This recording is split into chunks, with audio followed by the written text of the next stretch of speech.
Hello, everyone, and welcome to the Spurs Up Show, the best Gamecocks podcast on the internet. Today is Thursday, October the 21st, 2021. Today's show, I break down this weekend's games. The Gamecocks travel to College Station, Texas to take on the Aggies, looking for their first ever win in the history of the series. Guys, I'll break down this game in its entirety. First things first, we'll talk Texas A&M. Also, guys, of course, top storylines, key matchups to watch, and keys to the game as well. As again, guys, South Carolina looks for their second SEC win on the 2021 football season. Also, guys, we have your listener questions and a great conversation, another great throwback interview with former Gamecocks defensive lineman Travian Robertson. Guys, one of the all-time conversations we've ever had here on the airwaves. So again, we've got a packed show, a great show here on a Thursday, and it's all brought to you by our friends over at Upstate Movers Group. Guys, Upstate Movers Group, superior moving service. They bring care and attention the companies can't offer because they're just too busy maintaining trucks and profiting off of them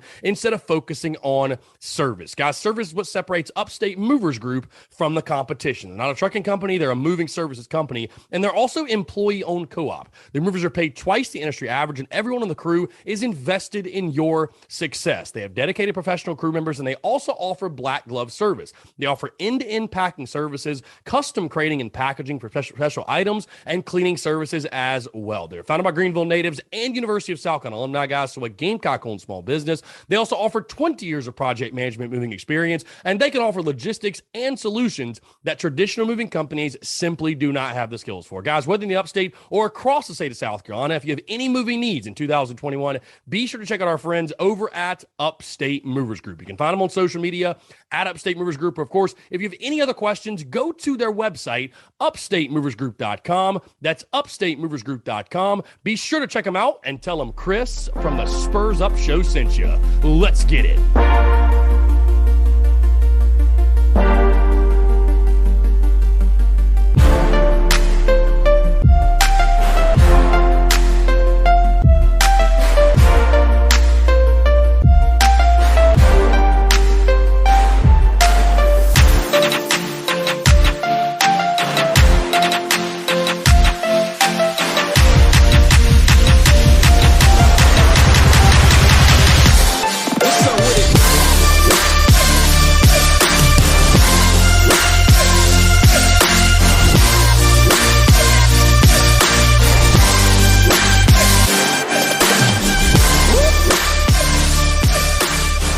You know, streaks are a part of life.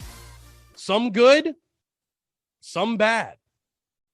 And what a difference a week makes when talking about the Gamecocks streak against the Vanderbilt Commodores versus the streak this program currently faces against Texas A&M. All things must eventually come to an end. Is this the year South Carolina finally snaps that streak against the Aggies? Folks, happy Thursday. Hope you're all doing well. I'm Chris Phillips. Here's the Spurs Up Show.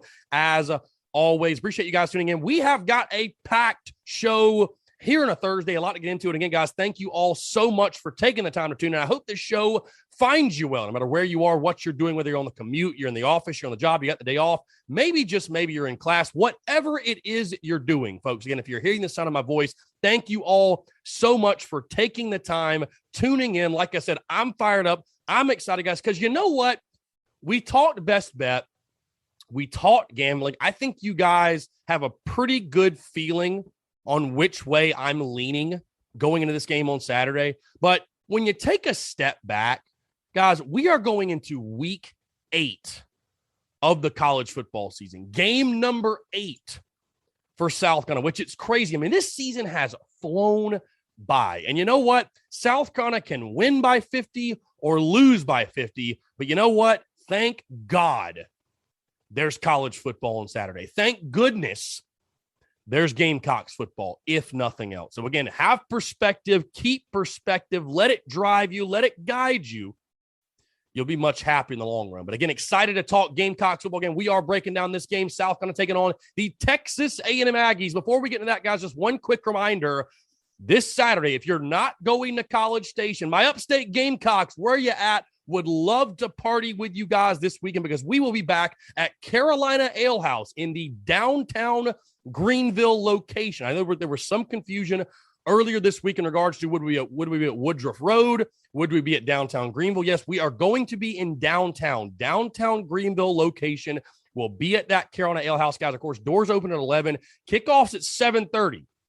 So yours truly will get out there around 5 or 5:30 or so. We'll get out there that afternoon. But again, it's going to be a really fun day, a really fun Saturday, a fantastic venue, a great location. We had an awesome crowd show up last time. So again, would love to see you all out there, out and about. Carolina Ale House, downtown Greenville. And by the way, don't forget, if you're with TSUS, if you're there for the watch party, be sure to let them know. They're going to give you 10% off your entire food and drink order. You absolutely can't beat it. And we appreciate the fine folks at Carolina Ale House for helping us out there. But again, Carolina Ale House, the watch party, downtown Greenville this Saturday.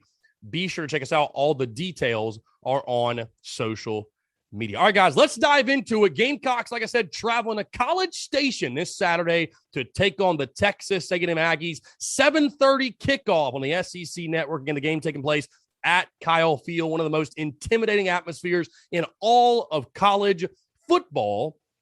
And somehow South kind of got stuck with the night game in that venue. Either way, though, it is a night game. The Gamecocks, like we talked about yesterday, a 21-point underdog. The over-under set at 45.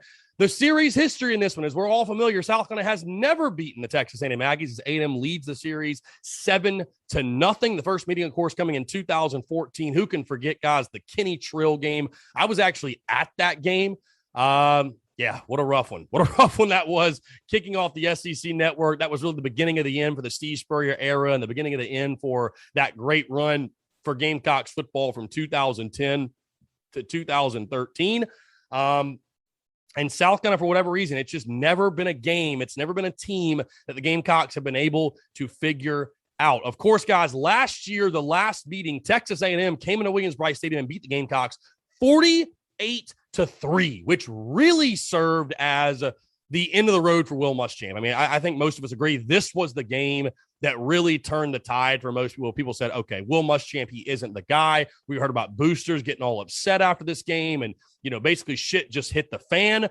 The last two meetings, by the way, guys, I know I said yesterday a combined 86-6. That is inaccurate, but it's still not much better. You've lost 48-3 and 30-6. So a combined score of 78-9.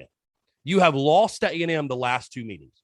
Can the Gamecocks somehow, if nothing else, even if you don't win, keep this thing close and competitive? Texas A&M, guys, their head coach, Jimbo Fisher. We all know about Coach Fisher, obviously, building that program. Done a fantastic job in recruiting, and obviously they came into this season with really high expectations, guys. I actually picked Texas A&M in the preseason to go 11-1. Did not expect their early season struggles. They are 5-2 right now, 2-2 in the SEC, and what a crazy season it's been for them. You start out winning your first three games, non-conference, beating Kent State, Colorado, and New Mexico. They did lose their starting quarterback.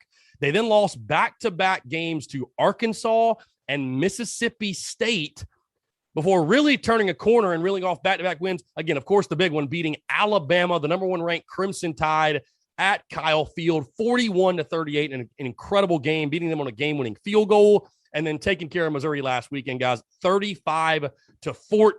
The Aggies went on the road and won that game in Como. So again, been a bit of a mixed bag. How good is A&M? Did they turn a corner when they beat Alabama?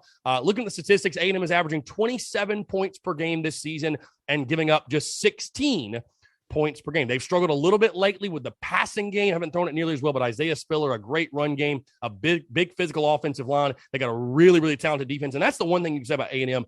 They might have questions, but they've got talent littered all over the field, guys. Again, you don't beat number one Alabama if you're not a talented football team. So plenty of talent in College Station. Again, they'll roll that out on the field Saturday night against the Gamecocks. All right, let's move to our top storylines, guys. And I really kicked the show off with this one, but it's just so crazy. Another week, another streak. And how different those streaks are. We were talking last week, the Gamecocks made it 13 straight wins over the Vanderbilt Commodores. This week, you come in to face a team you have never beaten in the history of your school. 7-0 A&M is against South Carolina. When is this streak going to end? That's really my question. I don't think any of us are expecting the Gamecocks to go out there this Saturday night and get the W, but at some point, right, South Carolina has to beat Texas A&M. I mean, it can't go on forever.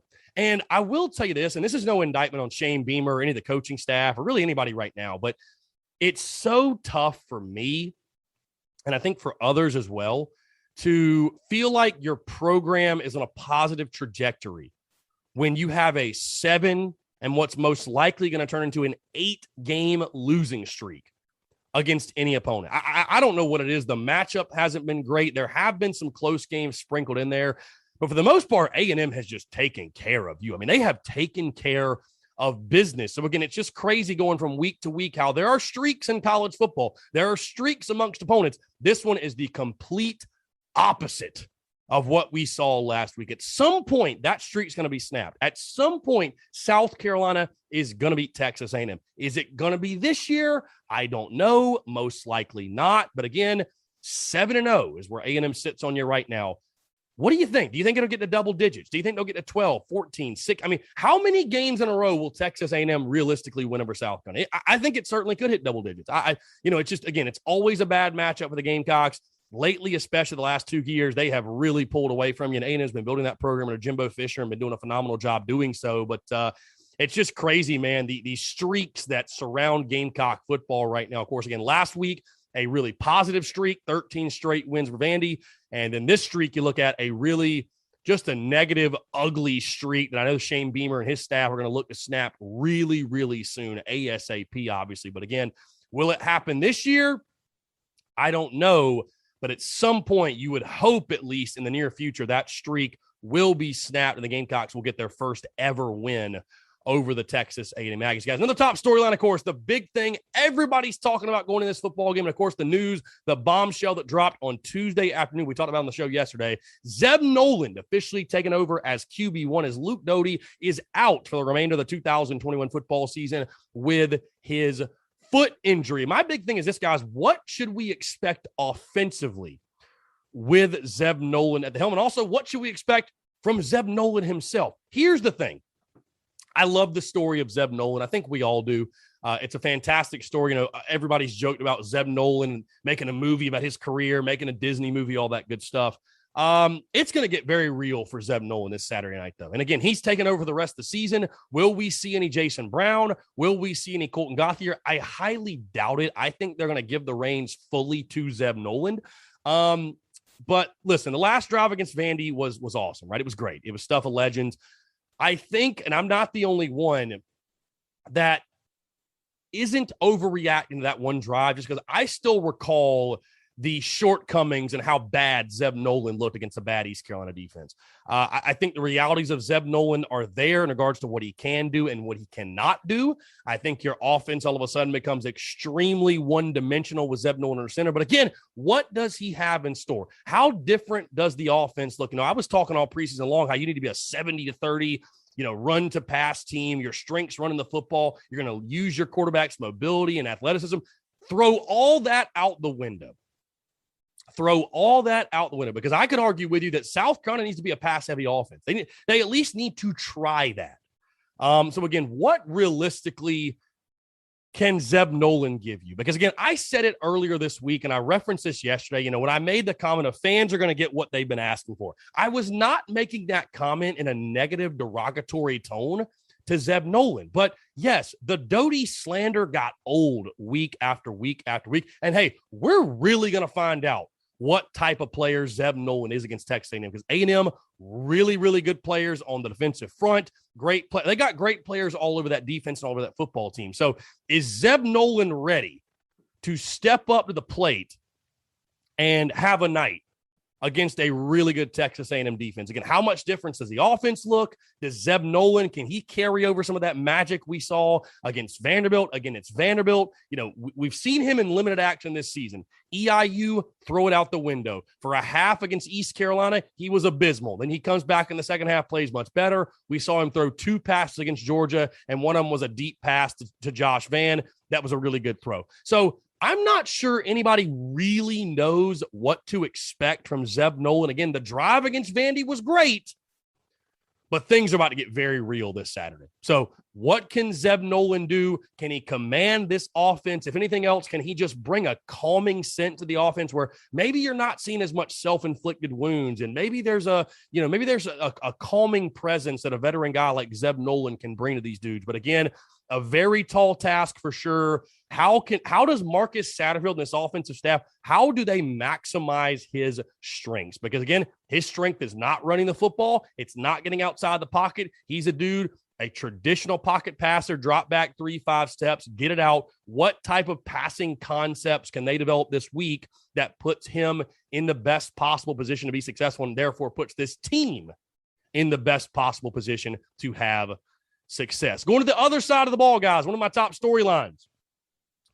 South Carolina's defense. Now, I've been very hesitant to come down pretty hard at all on the defense this season because they've played their tails off, right? And they've given South Carolina every opportunity to win football games week after week after week. But the one deficiency that really sticks out like a sore thumb, and the one that it's really almost tough to comprehend because it's your best position, arguably on your entire football team, the lack of effectiveness against the run. And South Carolina has really struggled stopping the run game. And they will be tested Saturday. There's no question. A&M with Isaiah Spiller, they got a deep running back room. They can run the football. There's no doubt. Can the USC defensive line rise to the occasion and step up? Again, I expect your defense to fight, scratch, and claw. I think Clayton White will have a good game plan put together. But A&M as a football team, I know they have problems. Yes, they've got Calzada in there, who's not their starting quarterback from day one, but they can score on you, and they can score in a hurry. Just look at that Alabama tape if you don't believe me.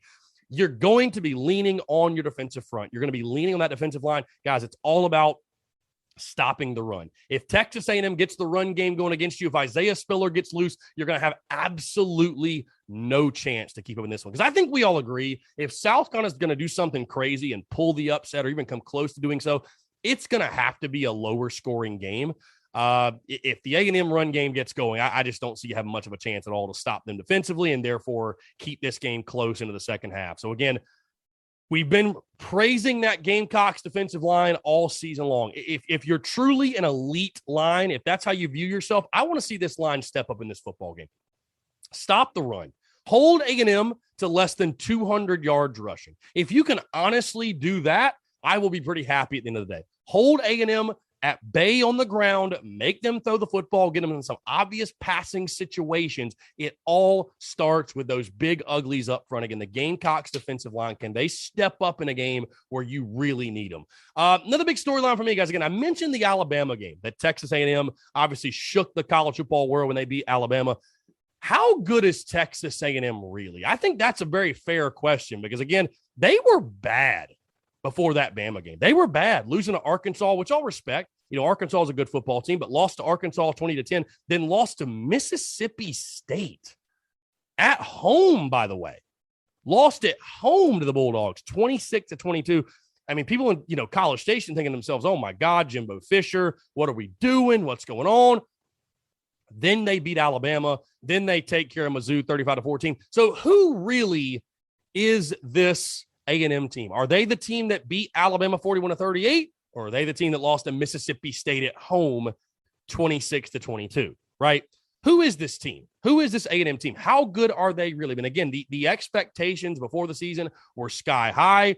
People were talking about them possibly being like a fourth team in the playoff and going, I picked them to go 11-1 in the preseason. So just how good is A&M? We're going to find that out very quickly, I think, on Saturday night. But, the Aggies are a really talented football team. Why has it not clicked? No idea. But I'm really intrigued to see just what is this Texas A&M team? We'll look at it that way. What is this Texas A&M team, if you will? My final top storyline, guys, is this one. And win, lose, or draw, and no matter what the score is, my question is this. Watching this team last week at Williams-Brice Stadium, the thing that sticks out to you more than anything is that this is a Gamecocks football team that just simply can't get out of its own way. They just can't do it. I don't know if they can't handle prosperity. I don't know if it's a mental thing. I don't know what the issue is. But every time something good starts to happen, there's a turnover, there's a back-breaking penalty. just something silly happens. So my final storyline, guys, is this. And watching this football game, I don't know if it's going to happen at any point this season, but can South kind of just get out of their own way? I mean, can they just simply get out of their own way? We're not asking them to go make some crazy plays or play it, beyond your, play above your skill level or, whatever. But can the Gamecocks simply just not do dumb things and stay out of their own way? Can South kind of not make the game harder than it already is? Because that's exactly what the Gamecocks are doing, right? The turnovers, the penalties. I mean, if you have a similar game to what we saw against Vandy with 4 turnovers and 10 penalties, you will lose this game by 40. There's no doubt in my mind. So again, I expect the Gamecocks to be able to do some decent things here and there, no doubt. When they do, though, when South kind of starts to build a little bit of momentum, can they just get out of their own way? Can they get out of their own? And Shane Beamer made that point, guys. We talked about it yesterday. He made that point in his Tuesday presser of like, hey, we're fumbling the ball. We're getting called for penalties. That's not on play calling. And I know that I saw there were some Gamecock fans that were upset, like, oh, Shane Beamer, he's blaming the players. He's not taking accountability. Well, guys, everybody has to take accountability. Coaches can only do so much. It's up to players to go make plays. And when players are committing penalties, when they're not taking care of the football, that's not on coaching, guys. That's not on coaching. At least it's not all on coaching.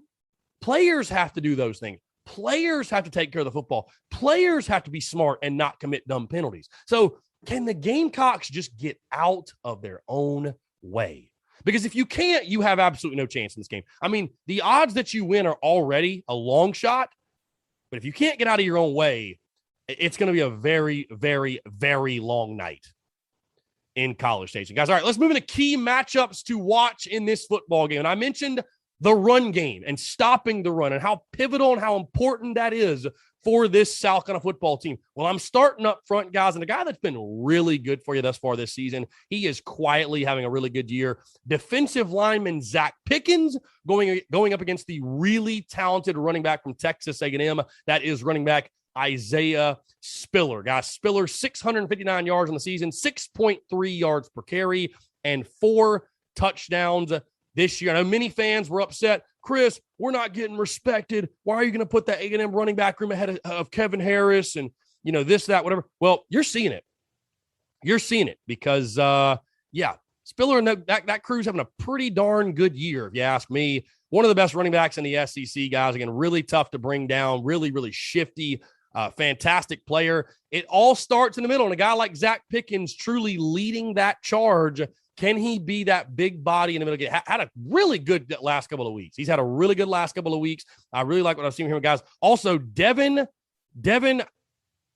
Akon, I don't know how you say his name, but Devin, the other running back, number 6, he's ran for 453 yards, 6.9 yards per carry, and 4 touchdowns as well. A&M rushing for 175 really yards per game on the ground. So again, it's going to be a challenge. It starts up front. It starts in the middle. So defensive lineman Zach Pickens, you need a very, very big game from the former 5-star recruit. Guys, let's do my second key matchup. And again, new quarterback. It's Zeb season. Welcome to the big time. Welcome to the big show, my friend, going on the road to College Station. Quarterback Zeb Noland against the really talented defensive lineman DeMarvin Leal. And guys, listen to these stats. Leal has 35 tackles, 8.5 tackles for loss, and 5.5 sacks, guys. One of the most treacherous pass rushers in all of college football. And the reason I list Zeb Noland against this guy, because not only is he going to have to try to evade him and get plays off and get passes off, but Zeb Noland is probably going to be the one calling the protections. And so it's going to be up to Zeb Noland to make sure he knows where big DeMarvin Leal is and make sure he puts this offensive line in the best possible position to not get beat by this guy. So again, there's going to be a bit of a cat and mouse game, I think, if you will. It'll be up to Zeb Noland to make the right calls, to make the right checks, to make the right reads, and to get the football out on time. This is not a game where you can afford to sit back there, hold on to the ball, and just hope something good happens. You got to get rid of it. So again, quarterback Zeb Noland against defensive lineman DeMarvin Leal, going to be a really fun one to watch on Saturday night. Guys, finally, let's move into the passing game. right? A&M can throw it too. They got a pretty damn good receiver, some damn good playmakers on the outside. Jalen Foster has been your go-to guy, your dude that week after week after week after week, he continues to bring it. So safety Jalen Foster against wide receiver Anaya Smith. And guys, you might recall that name because Anaya Smith absolutely tore up the Alabama secondary just a few weeks ago. Smith, 319 yards and 6 touchdowns on the season. He is their big play guy on the outside. Again, Jalen Foster going to need to have a fantastic game in this one in coverage because I've been talking about running game, how important that is. But, you know, the secondary is still an issue. We saw that against Vanderbilt, and certainly A&M's got the weapons to make you pay in this one. So, again, Jalen Foster against Anaya Smith. What's crazy, guys, before I get off key matchups, what's crazy, I didn't even mention their big tight end, Jalen Watermyers. That'll be another big matchup in this one, guys. Can you hold up against him? Because you know they're going to go to him early and often because he is a mismatch nightmare for sure. It'll be interesting to see how the Gamecocks can hold up against that. All right, let's move into our keys to the game, guys. What does South going to have to do to pull the upset in College Station? Guys, it is week 8. At this point, you are who you are. And what I mean by that is this: you can't run the football. And you don't even have the benefit anymore of having Luke Doty, who gave you some sort of a semblance of getting outside the pocket and scrambling and making things happen with his leg. For that reason, my first key to the game, guys, you know what? Screw it. You're not expecting to win anyways. Air it out. Throw the football. Push it downfield. Use Zeb Nolan's strengths. I just don't see a scenario in which you're going to run the ball 50 times and win this game. You can't run it, guys. You can't run it. I don't see anything changing from here on out to tell me that, oh, you're going to run the ball. You are a 3.5 yards per carry football team. That is who you are. So at this point, you got to try to get those guys on the outside, the Josh Vans, the Jaheim Bells, the E.J. Jenkins, the Juju McDowells, the Dak Joiners, the Legettes. Try to use those guys. The Nick Muses, try to use them. Try to push the ball downfield. Try to win with a passing game because the running game is simply not doing it for you this season. Again, you got a quarterback back there who you feel like that is his strength, throwing the football down the field. So, again, my first key, air it out. Let it all loose. Let's work in the passing game. My second key to the game, and you can say start fast. You can say get an early turnover, early touchdown, do this, do that, but you've got to find a way to silence the 12th man. And that's going to be much easier said than done. But, combating that crowd, if you let that crowd get into it early and stay involved, it's just going to be really, really tough for you to do anything offensively, especially. So, again, finding a way to quiet the 12th man, silence the 12th man, some early success, an early defensive stop, an early touchdown would go a long way in having a successful night for this football team. And guys, finally, my final key to the game. And this one might sound obvious, but it's true. This one might sound obvious, but it's true. If you're going to, number one, even keep this game competitive, but number two, if you're going to win, listen, A&M's going to move the football up and down the field, right? They're going to get their yards. They're a good football team. I think Isaiah Spiller's a fantastic running back. Calzada, their quarterback, has done a phenomenal job. They got weapons on the outside. They got a big physical offensive line. But avoiding the big play and avoiding the costly mistakes, guys. I talked about getting out of your own way. The targetings, the personal fouls, the false starts, the dumb turnovers. Those are costly mistakes that if you commit those, this game will get away from you and get away from you in a hurry.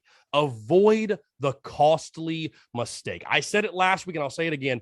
Here's my plea for South going to go out there and play a boring, clean football game. How great that would be to see this football team do that. So, again, my 3 keys to the game. Number 1, air it out. Number 2, silence the 12th man. And number 3, avoid costly mistakes. You do those 3 things, I think you might have an opportunity to win the football game this weekend over Texas A&M. So, again, guys, that's my breakdown of this Saturday's game against the Aggies. Would love to hear from you, your key matchups, your keys to the game. What are you thinking? What are your feelings about this game? As, again, South Carolina looks to snap its 7-game losing streak to Texas A&M and get their first ever win over the Aggies. Of course, guys, I'll have my score prediction dropping on tomorrow's podcast. But, that is the full breakdown of Texas A&M. Guys, before we get into our interview, let's get into your listener questions. We do have a few here. Josh B. Moore 33 says, Is it Sat's play calling that's the issue or lack of personnel to carry out the plays?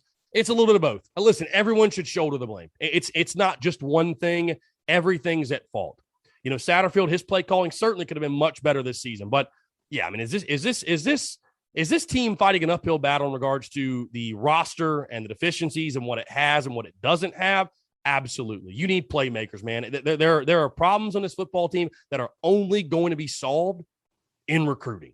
So again, it's a little bit of both. Everyone should shoulder the blame. Austin G_45 says, besides winning, what do you want to see as we're in week 8 of the season? Just progression, man. Cleaning up the dumb stuff, the penalties, the turnovers. Again, I can handle losing. And I think this fan base can handle losing as well, especially in a game, guys, when you're on the road at night and you're a 3-touchdown underdog. But don't get embarrassed. Don't do stupid things that make it look like, we do some things, guys, it looks like it's our first football game ever. Show progression in that regard. Don't do stupid things. Don't commit stupid penalties. Don't make dumb errors. Just play a clean football game. And you know what? If you get beat, you get beat. That's totally fine. But these self-inflicted errors and wounds, it's just really hard to watch. And it's unacceptable, to be honest with you. 7, DJP7, what is Doty's actual injury? Will he redshirt? I'm not exactly sure what the injury is. I think he's played in too many games. I don't think that he can redshirt. I don't know, though. He could get a medical, I think. Hank Bobo 34 says, biggest change that needs to happen in order to get the W. Offensive line needs to block. I don't know, man. Again, the biggest change needs to happen, not shooting yourself in the foot every single drive. How about that? Bomba Zoo K.A. Joe says, should we pursue Spencer Rattler? In theory, I love it. I understand he's a knucklehead and not great in the locker room, but man, what a splash that would be. What a splash that would be if the Gamecocks somehow got Spencer Rattler. Chris Morrell, since Zeb is starting, how do we feel about Van going over 150 yards receiving? That feels a little aggressive. 150 is a lot. I don't think I'd take the over on that. Last question. Always the Gamecock says, how have we addressed the run game to keep from being one-dimensional? Always a Gamecock again, like I told you, man, we're in week 8. What can you do at this point? What can be done? Again, you are who you are. I hate to tell you always a Gamecock, but the fact of the matter is this. If you are able to run the football at any point in the last 5 games, I'd be totally shocked. You're a 3 to 3.5 yard per carry football team. That's just who you are. That's the story of this season, bottom line. So I'd love to be surprised. I truly would. But I think that's just the reality of this football team right now. You're just not very good running.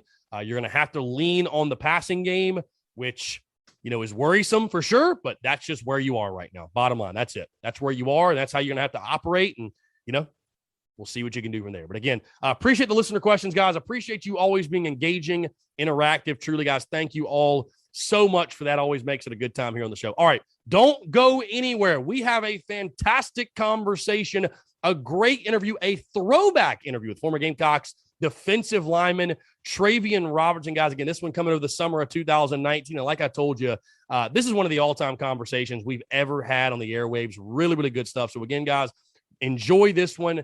Appreciate you all tuning in, guys. Again, thank you all so much for the continued love and support. Hope to see you on Saturday at Carolina Ale House in downtown Greenville. Like I said, in case you're wondering, my score prediction will drop tomorrow, as it does each and every single Friday on the podcast. So again, stay tuned for that. Guys, I'm out. Appreciate you all. Have a great rest of your Thursday and enjoy this conversation with former Gamecocks defensive lineman Travian Robertson.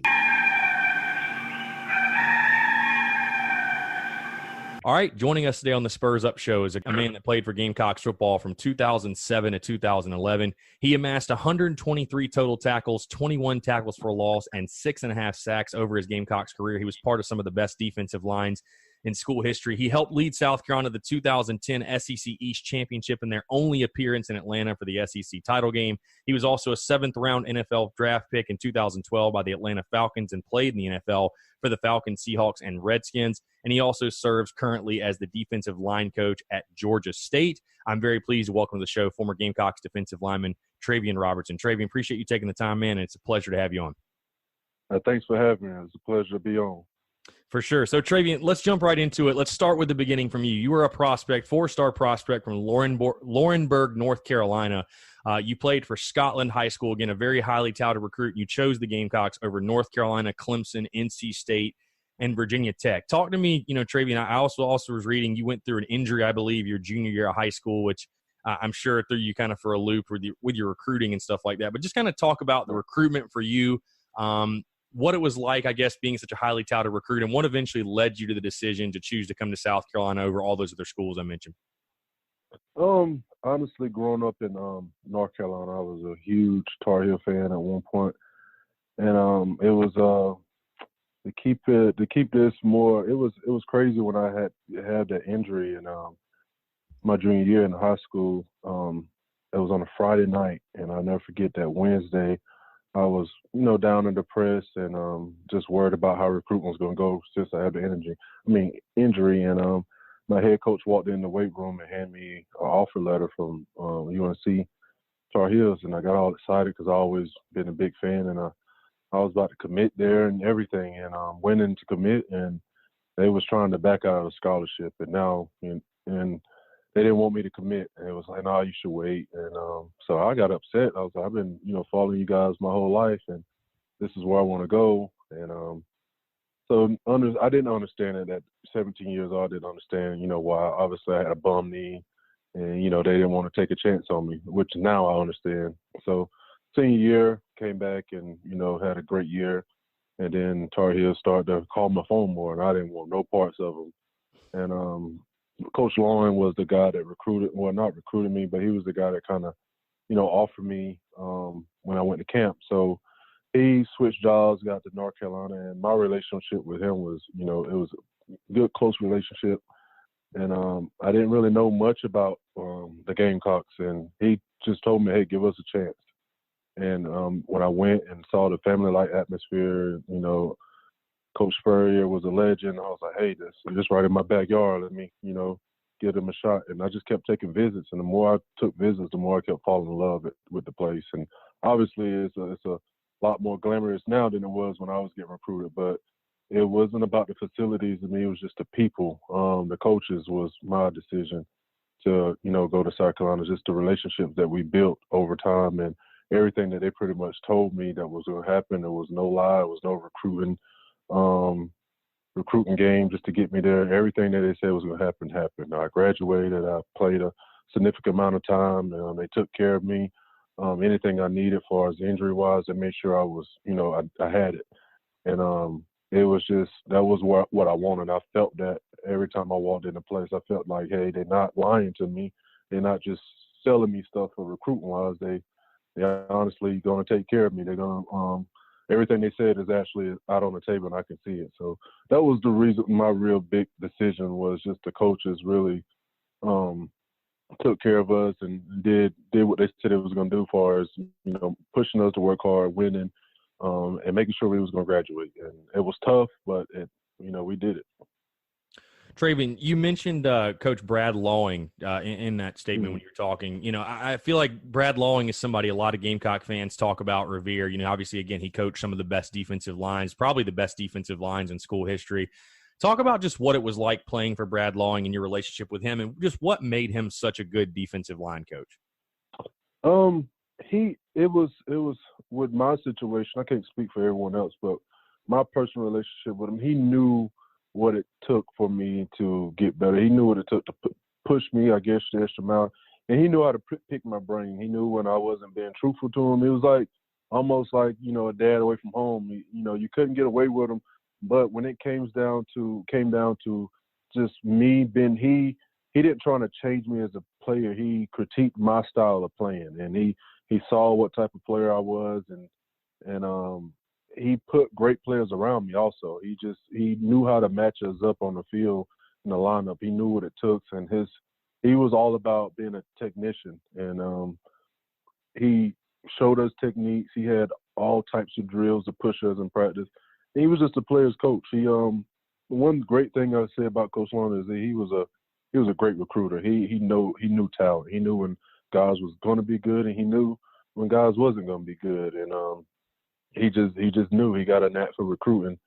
And he just always pushed us, and he tried to get the best out of us at every practice. He was all about practicing hard. And when game time coming, we didn't understand. He was tough on us. He showed us tough love.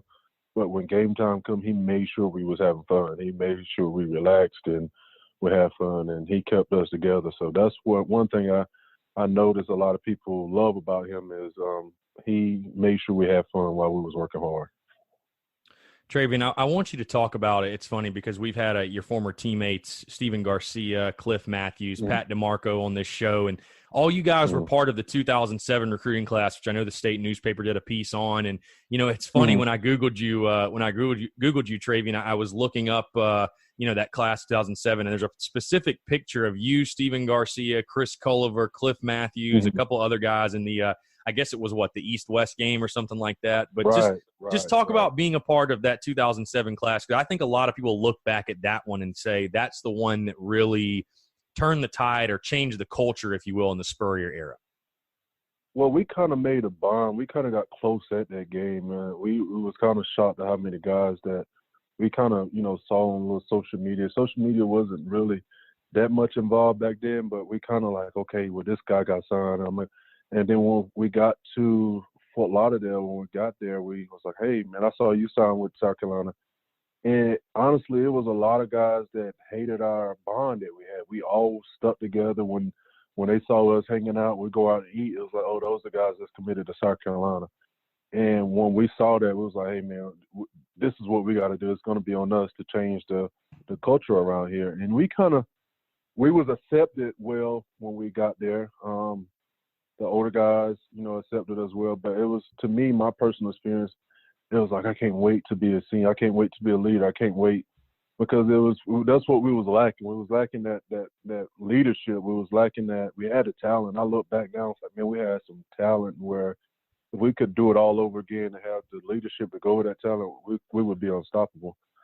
So I think that it took us a long time to get that leadership going, but that class alone, it was not just talent. We had a lot of guys that was wanting to win. And then you think about the guys that came behind us, that kind of like piggyback on there, okay, Stefan and Alshon and Marcus, they came in very hungry. And that's what led to the success while I was there. We was focused. We was more focused, and we hated losing. And the 11-2 season, those 2 games ate us up. And, if we could play 6 years in college, we would have did it just to erase those two game loss and try to do it all over, because we was all about satisfying the fans, and the fan support was driving us to do better. Just coming out in the home game and seeing 80-something, almost 90-something thousand fans. It's like, oh, we gotta go out here and play our butts off, because people actually pay good money to come watch us perform.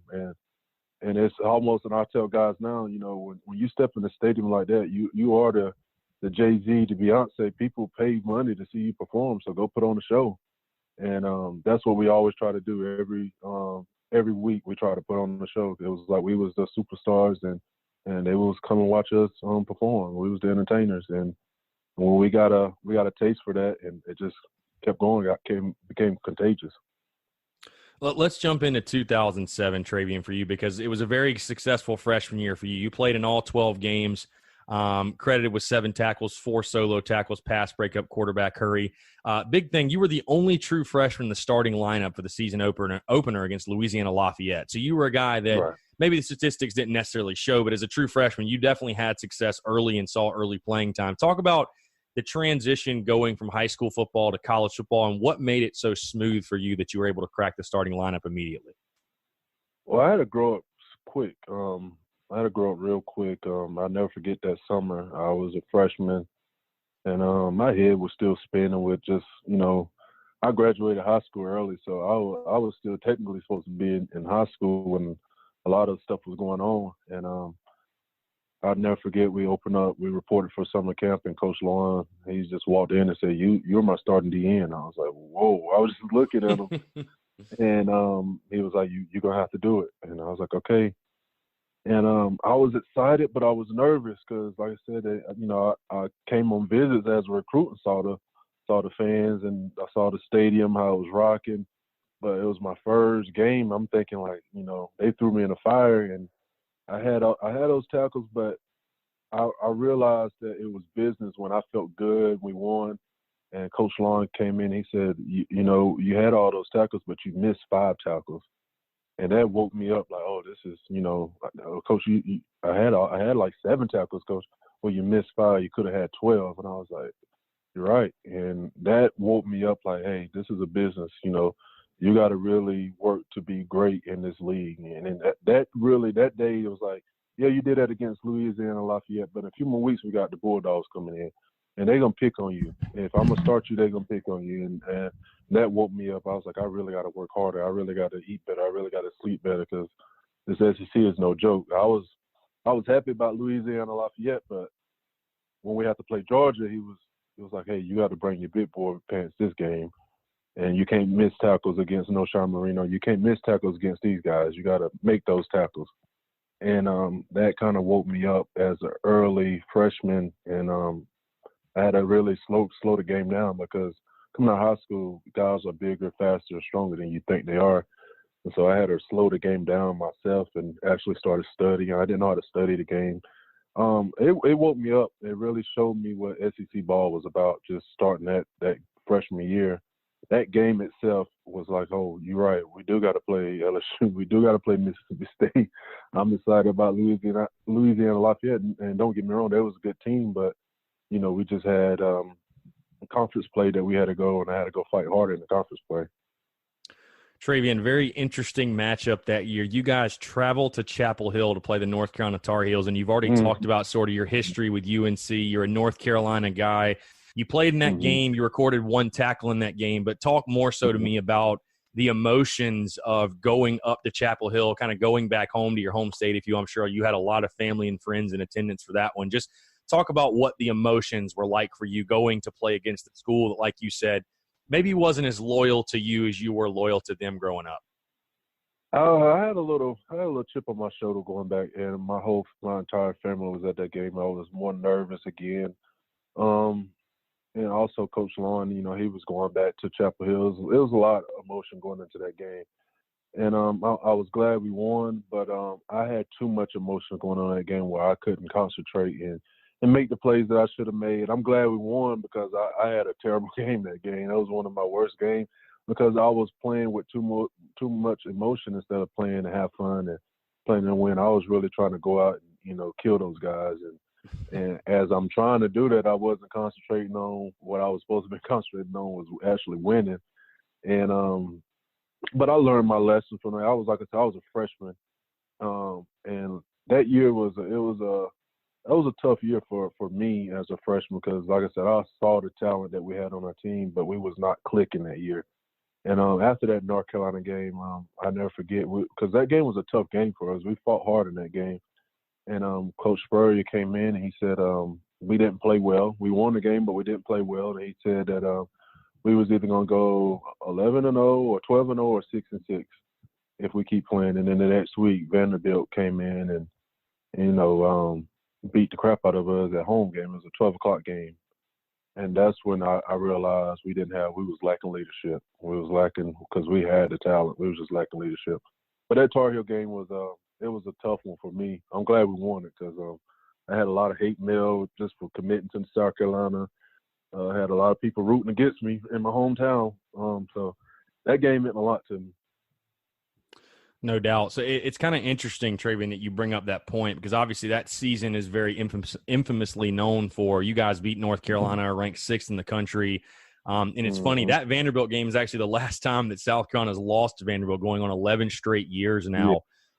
But yeah, I think any South Carolina Gamecock fan, every South Carolina Gamecock fan remembers that game against South Carolina, the huge upset pulled at home.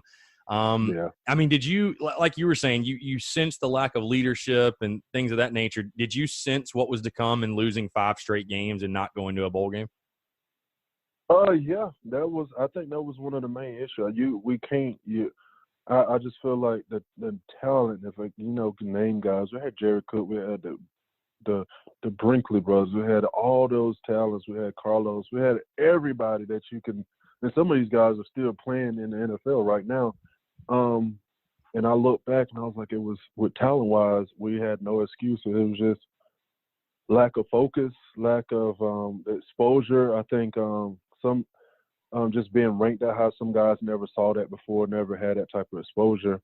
And I always sat back and I observed and just watched. And that year really had me. I had to put that year in my back pocket, like never forget that year, because I never wanted that taste. And what hurted me the most as a player was Coach Spurrier came in and he gave us a bowl calendar.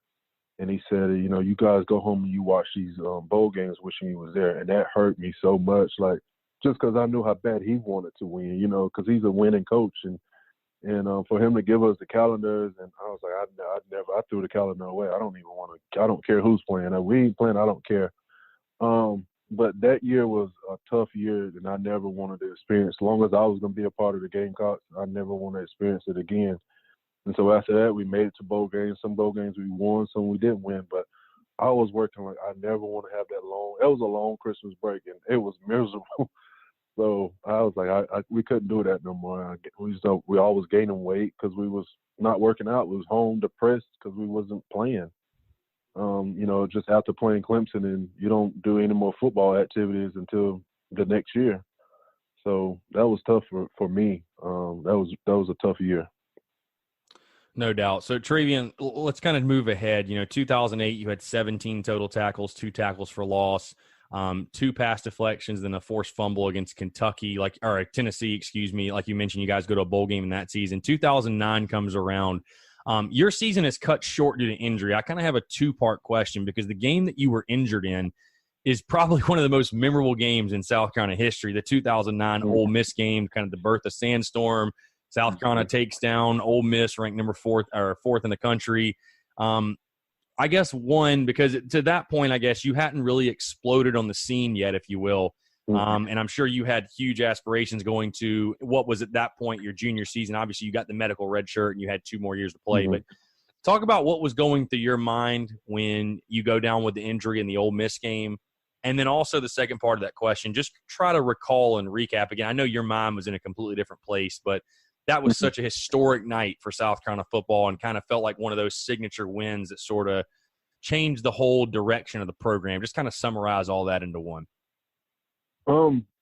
I think that game, I was just transitioning to a new position. I don't know if a lot of people remember. I came in, I was Eric Norwood backup playing outside linebacker, and then I kind of went into the defensive end role, and then always was lifting weights, and I ended up earning the starting job as nose tackle, and that was my first year, going into that year's starting job. And that game, I think I had like 4 tackles. I had set a goal for myself that game that I want, because I always watched the other defensive tackle that was starting, and I wanted to, like, hey, what did he do? I want to do better than what he's doing.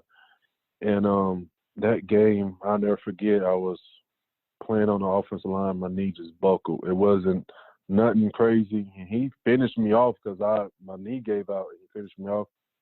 And I wanted to go back in the game so bad because I was like, I got it. It's a big time game. And then doctor came over and said I was done for the game. He never told me my ACL was torn. He just said, you done for the game. And Melvin Ingram, I'll never forget Melvin. They didn't want me to know my ACL was torn. They didn't want me to freak out on the sideline. And Melvin Ingram overheard him tell Coach Lauren, hey, he's out. His ACL is gone. Melvin came back over and told me, and your ACL is torn. So the doctors was telling him to get away from me. So they took me in the locker room, and all I wanted them to do was to win that game, no matter what I was going through. I actually watched the rest of the game in my apartment. I went back home and watched the second half of the game in my apartment. And that game itself, like that Thursday night with the crowd, the exposure, that game woke us up and said, hey, we can really do anything, if, beat Ole Miss.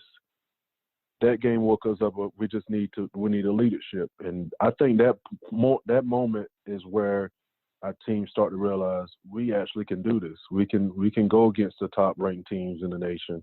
The 2007 year, we kind of, we let it loose, but if we do everything right and do it together, we can be good. And from there, we could just tell from practice start getting better. After that game, we start practicing much better. Meeting rooms, people were studying more. People was coming in getting treatment more, and we just took off after that game. It just got better after that game. No doubt. And I completely agree with you. Like you said, you could kind of see things, like I said earlier, see the culture changing and see things, the tide turning in the favor of South Carolina. And the way that season went, obviously, South Carolina, you guys, the next year, little do we know, you would go on to win the SEC East. But that season, obviously, you spent rehabbing, coming back. Talk about, I guess, the relief you had when you find out that you get the medical red shirt and you have, 2 more years to play instead of just 1. I'm sure that had to be a huge weight off your shoulders because obviously you want to play football and get to the next level. I'm sure that had to be a huge weight off your shoulders, though. Yeah, and I thought I just always think that everything happens for a reason. I tore my ACL the same knee in high school, and I actually got a cadaver done. And me as a 17-year-old getting major surgery, I should have never chose to get a cadaver done because playing the sport of football with a cadaver wasn't good, and I didn't know that at the time.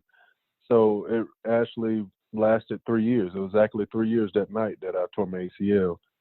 And so I felt like if I wanted to continue, I needed that to happen to me so I can get a better knee. And, just to say this, that God made that happen. He made it happen for me because I never have any issues out of my knee. He's blessed me to play 4 more years out, in the NFL with no issues with that knee. So I needed that to happen so I can go in there and get that cleaned out and get a better knee. And I ended up finishing out my college career strong, and that was necessary for me. Now, at the time it was happening, I was depressed. I was wondering, as my dream as an NFL player, would it ever happen again? And then Coach Lawn, again, he walked in. He was tough on me. He was like, hey, you need to lift your head up.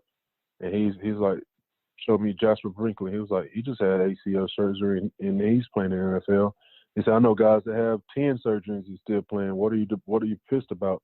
He was like, get your rehab and, we'll get you back right. And I knew with having him as my coach that he was going to coach me. He was going to give me the exposure that I need to be the best I can be. And so I kind of woke up like, hey, as long as I got him in my corner, I have nothing to worry about. He was like my trainer.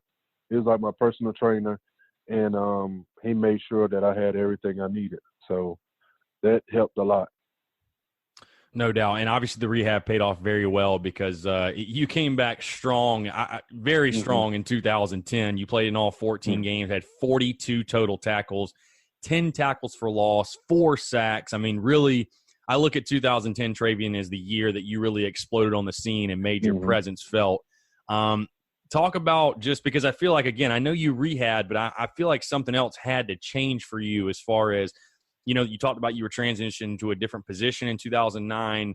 I don't know, was it maybe more reps or you felt more comfortable, but what changed for you to where you were able to really burst on the scene and become a real force in the middle of that Gamecocks defense? Well, I was kind of, that year I was kind of laid back. I didn't know how the team would react. And having Coach Spurrier, I had a conversation with Coach Spurrier, and he knew, Travian, you're now, not a puppy no more. You're a vet now, and I want to get some point of views from you. And we had a conversation. I said, well, Coach, he said, what do you think we lacking to be that team? I said, leadership. And then he asked me, he's like, well, what are you waiting on? And I was like, wow, just from hearing that coming from I said, well, Coach, I would love to take on that role and be that guy. And he said, well, I think, we lacking that too. And, it's the time for you to step up. He was kind of challenging me to be that guy and bring some more guys. And, let's sit down and talk to Garcia. I sat down and talked with a lot of guys like, hey, man, now is our time. We came in here in 2007. We sat back and waited. Now this is our team. This is us. Let's go. Let's roll with it. And let's end this, in our era with a good note. And so we all had to sit down and we talked. And I just kept going hard in the weight room. And I felt like that's where we spent most of our time at. And most people don't realize that's when you win is in the weight room with your strength and conditioning stuff. So once I realized it, and it was playing part of me rehabbing and trying to be the best I could be at the same time, So once we got that weight room rolling, we got guys being stronger. Coach Fitz did a great job once he came in, and that year it was just getting that exposure, getting Coach Spurs to say, hey, this is your team. You do what you want to do with it. I'm going to back you up whatever decision you make. And he kind of like gave it to me. It was like, do what you want, whatever you think we need to do. So that's what kind of, woke things up. Now, we had Melvin, we had all these guys, but for him to come to me and say those things, I was like, okay, and he said, if you don't like what it is, come and talk to me about it, and we'll work it. So once he let it go and say, hey, I'm going to let you run this team, you the captain, let's go with it. And we did it, and it worked out. Now, we had some ups and downs where, a lot of people didn't get along. We lost some guys in the mix, and I knew it because that's part of changing. When you change and a lot of people can't adapt to the change, and we was going to lose some people. And we lost some good guys. We lost Garcia in the mix, and, that year was a great year for him. That was a great year for all of us, but that's a part of culture changing. You're going to lose guys, and a lot of guys couldn't, stick to the program. So we had to clean out shop a little bit, and we went with the guys that was on board, that could buy into the system that we was trying to change. And once we got the guys that could buy into it, that's when you start to see the change in the record. So 11-2 and 11-2 and beating Clemson because we was focused. We was focused, and the coaches, pretty much let it go and say, hey, y'all figure it out. We did enough. We argued at y'all enough. We arranged y'all enough. At some point, you guys got to do it. And, y'all the ones in the locker room. Y'all the ones put on the pads and cleats. We navigate y'all, but y'all the one got to do the work. So once Coach Spurrier did that, it kind of start changing. Everyone starts seeing the culture change around there. So, Travian, I want to ask you. You mentioned earlier, a little bit earlier, your former teammate Melvin Ingram, and obviously we see what he's doing in the NFL, and I mean, just the career he's having is outstanding. But you played with a ton of big time guys. I mean, the Goon Squad, the original Goon Squad. I mean, you played with so many, Stephon Gilmore, DJ Swearinger, Ingram, Clowney. The list goes on and on of the big time names you played with. I want to ask you an interesting question here because we're getting into 2010, 2011. If you had to pick one of two, which was the better defense and which was the better defensive line? And I feel like I know which one you're going to say for defensive line because of the Clowney effect. But which one would you say was the better defense? And then part two, obviously, you being a defensive lineman as well. I mean, what was it like day in and day out at practicing with those guys? Because I just feel like when you're, they say iron sharpens iron. When you're practicing and going against and, competing with those guys, I just have to feel like it made you so much better of a player each and every day. Yeah.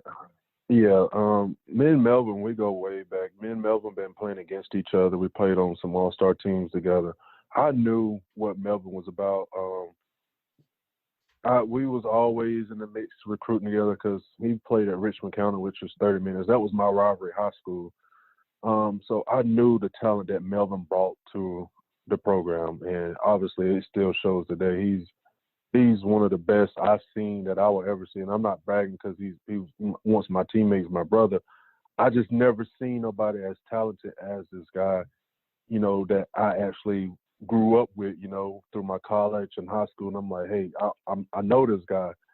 And but when you add Clowney, you add Devin Taylor, and you add all these other guys, we made those coaches' jobs easy. We was talented. We had the talent, and we just had a discipline. We just needed to be disciplined. And going into practice, I noticed in 2010, I'll never forget, I saw the change in Melvin. He's always been a hungry individual, and he will come to practice and he would say this chant. I don't want to say it on radio or on podcast, but he would say this chant every day in practice. And it gave me the chills because I knew he was serious about it. I knew he was ready to work. And we was trying to compete every day, every night. Whatever we practiced, we was trying to compete against each other. And like I said, Coach Lauren had us, our room, he made sure that we had to be the best unit on that practice. Even though, you bring in Marcus Lattimore and that running back room may have been great. But he tried to make sure that we was the flashiest unit on practice that day. And we had to get sacks. We had to get to the quarterback. So I say all that to say this, like 2010, to me was I think was the best defense. But the 2011 defensive line, I think that was the better defensive line because I think that defensive line that year, I think we put on the show that year. Would you say that was the best Gamecocks defensive line in school history, just from your knowledge and what you know? With all of us up front, yes. That's for my knowledge and what I know. I would say I don't like for all five of us. I will say five because I include Devin and Clowney. But for us up front, the starters that year, even our backups was just as good. We had Audrey, we had Chaz. We had a lot of good backups that was just as good that year. But I think 2011 D-line, we knew that was our last go-round. That's kind of the way we look at it. Hey, this may be some of our last time playing football ever. Let's make the best of it, and that's what we looked at it as. And when it was crazy because Clemson game kind of showed a lot when I'll never forget how Taj Boys that said we was average at best, and we took that as like, hold on, like we out here balling, you're not gonna sit here and talk about us like that. So we was trying to get him the whole game, and all of us had a chance to sack him. I was like, that's what we're about. We're not gonna let anybody come in and talk, not just the D line, but just our defense. Period. We took pride in the Goon Squad. We took pride in all of that. And like I said, that year, the 2011, I will say that was probably the best. I haven't seen no other D-line, and I'm not competing. When we was there, we showed out that year. Hold on to that thought about the Clemson stuff, Travian, because I definitely want to get into that more in detail. But that 2010 season, you guys, obviously SEC East champions. Which game I will jump to, though, Travian. You cannot talk about the 2010 season without specifically talking about the South Carolina-Alabama game, a game that I would probably say is still to this day, I think a lot of people would say it was the biggest game in school history, the biggest win in school history. South Carolina beats down number one Alabama in a game that really wasn't even close. 35-21, the final score. Obviously, Garcia has the game of his life, the South Carolina defense. You guys, I remember everybody was talking about the Trent Richardson stuff, and I forget who his backup running back was, but the two-headed monster they had at running back, you guys completely shut them down on defense. Just from your perspective, Travian, talk about that day overall and what that feeling was like beating number one Alabama.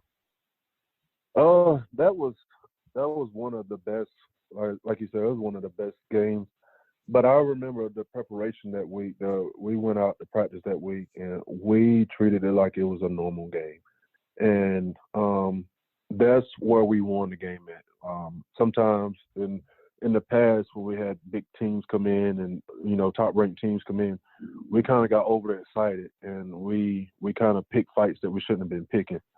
And coaches made sure, hey, this is a regular game. Same people, they put on their shoulder pads, they put on their cleats, they tape their wrists and ankles the same way. We knew who we had to stop. Obviously, Julio Jones, Mark Ingram, Trent Richardson. We knew what they was going to do, and we knew that they was going to try to run the ball on us. So we knew if we start to run, and we knew we had Stephon that was just getting into his prime. We had some good safety. We had Chris Culliver. I was like, okay, we got one guy we need to stop. We start to run, they can rely on Julio. And knowing that he had a broke hand, it still didn't stop him. He still had over 100 yards with a broke hand, just to show how good he was. But after winning that game, that really, that was a major feeling. A lot of people doubted us that game, except for all the Gamecock Nation, but everybody outside of Gamecock Nation doubted us and didn't think it was going to happen. And I still brag about that game. It felt good playing against playing with Julio for the Falcons and sit in the locker room and be able to talk junk to him. Hey, we beat y'all when y'all was number one, and they can't do nothing about it. And that's something that you'll never forget. I can tell my grandkids about that game. So that's one that, you hold on to close to your heart because it was an amazing feeling. It was a great win for the program. But that's not it for that program. I'm really tired of really talking about this. This is the game. I want to hear about the SEC championship being the game. That stuff happened in 2010 and history, that's going to always be there, but we got to start creating more history now. Talking about get back into beating Clemson, get back into, getting back to the big stage and coming to Atlanta and playing in that game. So that's what I look forward to hearing about. And I know with Muschamp and everything that they have going, I see the change, and that atmosphere that's going on now is amazing. What they have going on now. Yeah, and I agree with you, Travian. I think a lot of Gamecock fans would agree with you as well, and I think the best is yet to come for sure. But definitely a fun one to relive. I want to ask you and get your perspective because we had Tori Gurley on this show last year, I believe, and he was asked this question. But I want to get your take on it because you guys beat number 1 Alabama. Then the next week, go to Kentucky. You're up 28-3, I believe it is, and you guys lose that game, or 21-3, I think. Marcus Lattimore gets injured, and you guys lose that game. You actually had a pretty good game that day, 2 tackles for loss, a sack. But just talk about what happened, because I know a lot of South Carolina fans and people looked at that game, and it obviously in the long run didn't kill you guys because you still win the SEC East. But, I mean, what would you attribute that loss to? Was it overconfidence? Was it overlooking Kentucky? Was it still feeling good about what happened from the week before? I mean, what would you say? That game, I'll never forget that game either. I think I watched that game because I knew that they almost beat they didn't lose to Auburn that year. I can't remember, but they gave Auburn a run for their money with Cam Newton, and I was like, this team is no joke. And I always will like watch the attitude towards team, how hard they play people. And that wasn't the same Kentucky we was used to. And we lost. I think that week we had good. We lost focus in that game. That game itself, when we was beating them, we kind of like we took our foot off the gas. As players, as coaching staff, we kind of like just took our foot off the gas. And they had playmaker like what's the receiver name? Randall Cobb. Yep. They had all those playmakers, and they exposed us. They exposed us because I feel like beating Alabama, you know, everyone is patting us on our back and telling us how good we were. And then we go in there and we jump up on Kentucky, and they still had some fight in them. They didn't give up, and we let that game slip. And that's what we didn't need. If you know, my mind, as I'm thinking as a player, we didn't need that type of attitude or energy playing, because now, you know, you just beat the number 1 team. Now I looked at it, we the most hated team now. You know, we just beat Alabama, we the most hated team, because in everybody else's eyes that wasn't supposed to happen. That was a fluke. And Kentucky showed us like, hey, y'all not just gonna come in and run all over us. You know, you're gonna play this game too. And that game woke us up to say, hey, you gotta start playing around, because we're trying to make it to the big stage. And that game, I don't know why Alshon wasn't on the field when we threw the ball up at the end, but Alshon wasn't on the field. I don't know. Never knew to this day. And I think we had a freshman out there in Alshon place, and Garcia threw the ball up, and I figure if it was Alshon, we'd have a better chance of making that play. But I lost some sleep after that game. I lost a lot of sleep after that game, but that was a tough one. That game was a tough one, just losing Kentucky. And we never took Kentucky for granted after that. Well, I was going to say, you guys certainly, you mentioned you needed to refocus and bounce back, and you guys certainly did that. You closed out the regular season winning 5 straight games, including the game in the Swamp to clinch the SEC East title, the first ever in school history. Travian, just talk about that night going into Florida. Again, a place that South Carolina had not had really any success before. I mean, South Carolina, I think that may have been, if I recall correctly, that may have been the first ever win in the Swamp as well. I could be wrong there. But either way, you guys go to Florida, get the win. You're 2010 SEC East champions. I know, like I mentioned earlier, we had your former teammate Pat DeMarco on the show, and he talked about the flight home and the greeting that you guys got from the Gamecock faithful at Williams-Brice. Just, I want to hear from your perspective. Talk about beating the Florida Gators, realizing, you know, you're going to Atlanta, you've achieved that goal, and then the reception you got back in Columbia. Yeah, as that game came along, I kind of felt like a little pressure. Team felt a little pressure. Coach Spurrier came to me and said he wanted me to do a speech. And I wasn't a speech guy before the game. But all that week I was like thinking, what am I going to say? What am I going to say? I was like, if I had to talk to get these guys ready, then we ain't ready. And I just kept hearing, they got this. I heard people locker room talk, well, they got this receiver, they got this. And I got pissed off, and I stood up and I was like, yeah, they got good receivers. They got good quarterback. They got a good offensive line.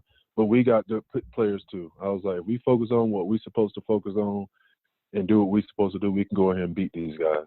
And I was like, yeah, they got a good receiver. We got a better receiver. They got a good running back. We have a better running back. And that speech, that locker room speech before the game kind of got everybody hyped, got everybody believing. I never forget, we kicked the ball off to them. They take it back to the house. And my ears probably still ringing from them scoring a touchdown. And so we stay relaxed. We stay relaxed, and we went out and played our ball. We played our ball and watched the offense and the O-line. That was probably the best I ever seen an O-line block for Marcus Lattimore. They blocked their tail off that game, and they fought hard. And on defense, we was flying around. We was competing. We had Stephon going against a good receiver. We had some good competition, and we knew if we lost that game, they was going to go to Atlanta. If we won that game, we was going to, if they lost the game, we was going to go to Atlanta. So we was like, we gotta make sure we get to Atlanta. And we knew whoever won the game was going to be crowned champion. And we knew how much it meant for Coach Spurrier. I always had like some meetings with Coach Spurrier, just one-on-one meetings. And, going into the swamp and beating them, we knew that game meant a lot for him. And it meant a lot for us because we worked so hard to get there. And just getting on the bus and getting back, and Coach Spurrier always promised us, if we win, he was going to let us have fun. He was going to make sure we got the exposure we need. Just don't worry. He basically said, don't worry about that part. Win, and all that stuff will come. Because we was tired of hearing about other teams in the media.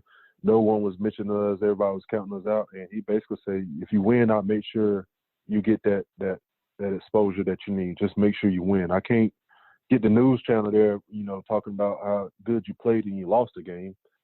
So when we got back to the stadium, I'm like tired, ready to go lay down. And it was almost, hey, we about to have a party. We about to have a parade. We about to have this. And that's when I realized how much making it to Atlanta meant. Like, hey, we about to go to Atlanta. That's what it's all about, getting to Atlanta and playing in the SEC championship game. And just seeing all the fans there and everything there, that was great. And having all that happen in the same year, and then going to Atlanta, it was just like, this is what we've been working for. So that bus ride was one of the best bus rides we ever had. Getting back to the William Bryce and just bringing that victory back home was the love, the greeting that we got in the parking lot. And I never saw it. My first few years at Carolina, I never saw, fans lined up. And I was like, we're doing something right now. Now we're doing something right. And fans always loved us. The worst record we had, the great record, we always had a love from the fans. But when you winning and you winning that way that we was winning, and you see the fans line up, and it was just amazing. It gave me chill bumps just seeing them on the side when we walked in. It was crazy. Everybody was having fun, and that's what winning brings. It brings that feeling. So we wanted that always. We wanted to keep that going. Like, we never want to go back to that sitting in the locker room, staring at each other like, what we're going to do now? We always wanted that high five and, jumping around feeling. Like, that was a great feeling. We never want to go back to it. So that kind of woke us up like, hey, man, we got to keep this train rolling. We can't go back. And that comes into recruiting too. When you got that type of talent, you got to start recruiting that same type of mentality or even better. And that's what the coaches was about. It was like, we got to find guys that's better than y'all. And that's when the Clowney era came in and they started rolling. No doubt. So, again, you guys go to Atlanta, Travian, the first ever Gamecock team to do so, and at this point, the only Gamecock team to do so. But you guys take on the Auburn Tigers, who you had faced at Auburn earlier in the season, a game that I know that you guys feel like got away that you should have won. Obviously, it didn't go the way you wanted. Cam Newton turned into Superman that game, and it kind of got away from you guys. But just kind of talk about the overall experience of, again, it didn't go the way you wanted, obviously, but the overall experience of going to Atlanta, going to an SEC championship, there aren't a lot of guys that say they did that. Just talk about your personal experience in that game. It was a great experience. I think we prepared well for that game. I think we, I want to say we overly prepared. I think we got caught up into a lot of stuff that didn't really matter when it comes to playing football. And when I say that, we got into just watching Cam Newton too much, instead of watching, preparing for the X's and O's and the play, we was just worried about him. And once you get so focused on one thing, you kind of forget about the other weapons. And we was just so caught on shutting Cam Newton down, which any coach or any program right now still does, because he's a dynamic player. He's a great player. So once you facing him, you want to figure out how to stop him. In the mix of that, we were so focused on him, he was making plays with other guys, and that experience was great and turned bad real quick for us. Just getting there was huge, because that's what everyone's fighting for in the SEC, is getting there.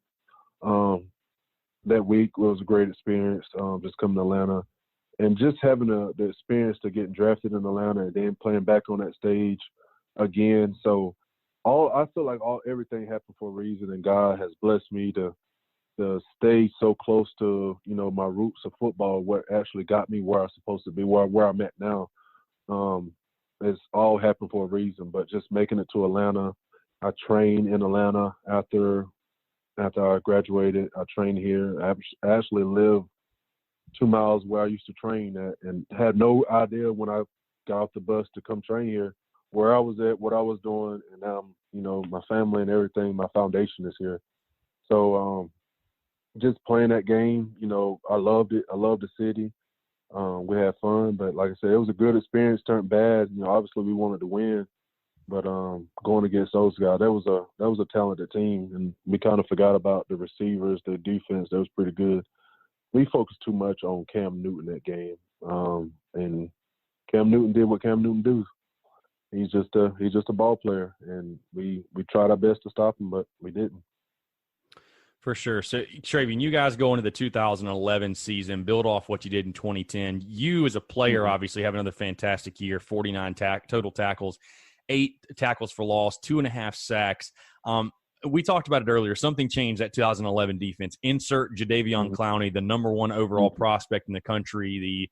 Everyone was talking about him as the best high school recruit ever. I know, like you're a senior going into that year, and a lot of guys, and you're on campus, you're hearing that stuff like, okay, you're a number 1 recruit. Let's see how you do when you get to this level and put on the pads, and let's see what you do. But with him, I mean, when did you know that this was not just some ordinary or like the normal type of recruit or normal freshman coming in? When did you know, like, holy crap, this is a next level type player? Well, when he shook my hand and he grabbed half my forearm, and he was just a big kid, and that's the way he was just a man child. I'll never forget when I stepped on campus, everyone thought I was 6'4", and they thought, oh, this is a big DN. And I'm like, seeing him, 6'6", 6'7" guy walk in, and I'm like, he's 17? I said, there's no way this guy's 17. And but then I watched him move, and I watched what he can do. And I actually went and watched his highlight tape, and I was like, this is it. Like, adding this guy, to me, I was like, he's the best of the best. Adding this, and seeing that everyone wanted him, I was like, wow, we in South Carolina, we really about to do this. And he comes to practice, and first practice, I'm treating him like he's a real freshman. I mean, like a true freshman coming in. I'm making him go to the back of the line. I'm a senior. I'm a vet now, and I'm just treating him like a regular old Joe. Like, no, I know you're number 1, but you're gonna do this. And I realized I couldn't treat him like that. I'm like, no, we need this guy. But just watching him, he made a play. I knew he was gonna be the real deal. A lot of people saw it. I didn't quite see it, but he made a play in Georgia game as a freshman, and I was like, wow, like, yeah, he's that dude. And from there on out, the next year he had a big play against Michigan, and that was it for him. That was it. He just wrote his own ticket. And he's always been that guy to do it. But then you have Melvin, you had Devin Taylor, you have me, you had Chaz, you had Byron Jarrett. We was like, we can't be stopped. We knew it. It was like, we shut down practice. We shut down everything. Like, it was to the point where we'll have drills. We'll have inside drills. We have all types of drill in practice, and we had to be the best out there. This is to the point where Coach Spurs said, all right, let's move it on. We can't get the ball off. Let's just move it on. And I love that. And just having Clowney, we was meeting at the quarterback, and that's what we did in game day. We was actually having competition. Like, I'm going to get this sack. We were just talking jump to just friendly competition on the field. Like, no, I'm going to get the sack. And we all was out getting sacks, and that's what it was about, was trying to get a sack. Yeah, I've heard stories from different people that Spurrier would literally remove Clowney from defensive drills because he would just whip the defensive line and get to his quarterback. We couldn't get we wasn't getting anything accomplished. It was practice like, and you want to, and I get it, as I'm coaching now, you want to, the confidence of your offense has to be there. But we was the confidence buster in practice. We ain't trying to let nobody expose us, because we was tired of getting exposed a lot. We was just tired of it. We was just over it. It was like, no, it's not going to happen. Because if we let it, I feel like if we let it happen in practice, it's going to happen in the game. And we wouldn't let nobody do anything on us in practice. And once the game time come, we was just having fun. We put in all the hard work, and we knew what we can do. It was like, hey, we didn't let this happen to us in practice. Why are we letting this happen to us in game? And once we got that mentality, we was like, we ain't gonna let no one stop us. Now, did some stuff happen to us? Yeah, we got people that scored on us, but we did our best to keep people under 100 yards rushing. And you're not gonna just chunk the ball around on us. We knew we had some great corners. That was a good thing for us too. A lot of people miss that. A lot of our sacks come from our corners covering their butt off. We had some great corners. Akeem, you had Stefan, then you had our safeties. You had Chris Culler, we had Devontae, had CC. We had a lot of good people on the back end that helped us out too. And so when everything worked together, we was unstoppable at that point. And did we fall short sometimes? Yeah, we did. We let a few slip through the cracks, but for the most part, we created our identity and we try to stick with it, and we didn't let no one disrespect our identity. No doubt. So, Travian, you mentioned the Georgia game in which, like you were saying, Jadeveon Clowney threw Aaron Murray to the ground like a rag doll, and Melvin Ingram scoops the fumble up and scores, and you guys win the game in a 45-42 shootout. But what I want to ask you about, you had a pretty good performance that game, but what I want to ask you about, you talked about your really good friend and teammate Melvin Ingram. He had one of the more memorable plays in the South Carolina-Georgia series with the fake punt, runs down the sideline and scores, and showed off his athleticism that I don't think nobody knew he had that kind of athleticism. You're really close to him. I mean, how much, I guess, did you get some humor out of watching him run down the sideline like he was George Rogers? And how much crap did you give him after that maybe he should be playing running back instead of defensive? Well, like I said, I knew that about Melvin. I played against Melvin in high school, and I had I wanted him on my team. I never wanted to play against the guy. I never wanted to play against him because I knew what he can do. I saw him. I actually got stiff-armed by Melvin. And a quick story, I was stiff-armed by Melvin in our senior rivalry game. And as Scotland County and Richmond County, that's one of the biggest games in North Carolina. And all the coaches was there, all the scouts was there. And we were stopping them. Our defense was stopping them, and Coach Emery put Melvin at running back, and he hit the sideline. He stiffed on me. That game, that high school game, Melvin had a rushing touchdown. He had a pick for a touchdown, and he had a punt return for a touchdown. So when they decided to put him back there and run a fake punt with him, that was Coach Loyne letting them know, hey, this is an athletic guy. If you want to run a fake punt, it's a big guy that can move. We didn't know he was going to score. Obviously, we were just trying to get the first down. We were just, hey, this is an opportunity. They lighten up the box. This is a time to run the fake.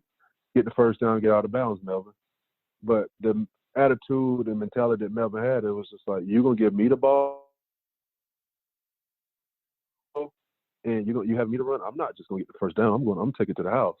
And when he called it, I had no other doubt that was going to happen. I didn't think nothing else. I didn't think nothing less of him because I knew what he could do just because I played against him in high school. He was one of the best point guards there was in our conference.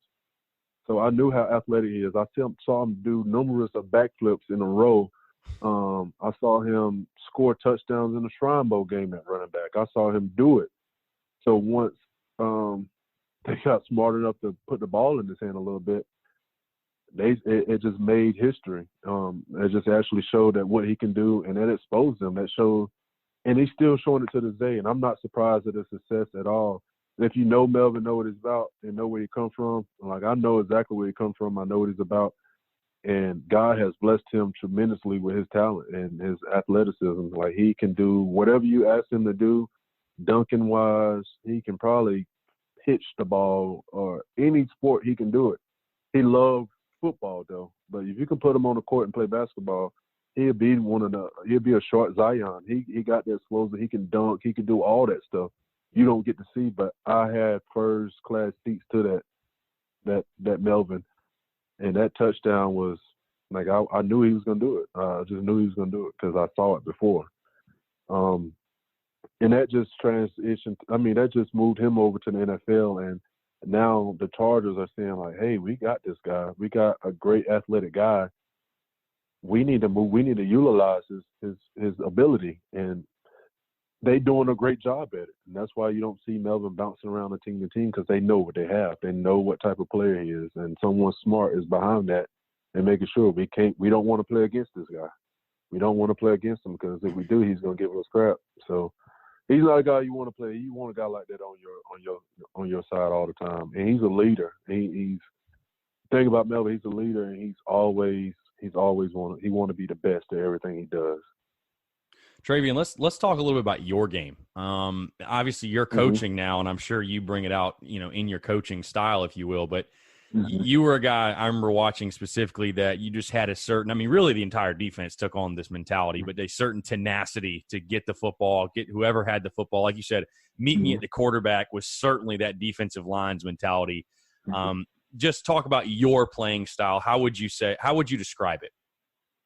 I was the silent killer, I would say, if I had to put a title on it. I was kind of reserved at the beginning of my football career, very reserved. But when I made the game fun is when I had my best games. I was frustrated because I was moving from position to position. But I knew that I had Melvin on the side. I had some great – in Norwood, I had Brinkley. But I had to figure out what could I do. And I put my game up of being the strong guy. I was the guy to take on the dirty work. I was the guy that once I learned how to split a double team, once I learned how to take on double teams, I was that guy that I'd do all the dirty work. I would keep that offensive guard off of you while you go get the tackle. And I was not selfish. I understood my role of what I can do. And I did my job. Once I understood what my job was, I just went out and did my job. And I had a little mean streak to it and that was bringing fun. I just knew in the trenches, it was just tough. The X's and O's was easy to learn. It was just, your job is going to be hard. You're going to get double team almost every play. And to me, that was fun. If one person can take on two guys and I can beat two guys, I felt unstoppable. And you see Melvin them on the one-on-ones. I'm up there holding up a double team, just making sure my linebackers are clean. And that's what I was about. I was about doing the dirty work. No one wants to do the dirty work. No one wants to, take on two guys. And I did that. And I got better and better at it. And it helped our defense tremendously. And now coaching, I'm just same thing, coaching the guys, know your role and be the best at your role. Don't try to do too much and just be yourself, have fun doing it. Too many guys will get caught up into seeing like overhyped players and they want to do what they're doing. And it's not about that. You have a role, you have a job, and you be the best at doing your job. And that's just not football. That's just life, regular life, regular job. You got a job to do when you go to work, and you just go to work, be the best at doing your job, and everything will happen. Everything will fall in place.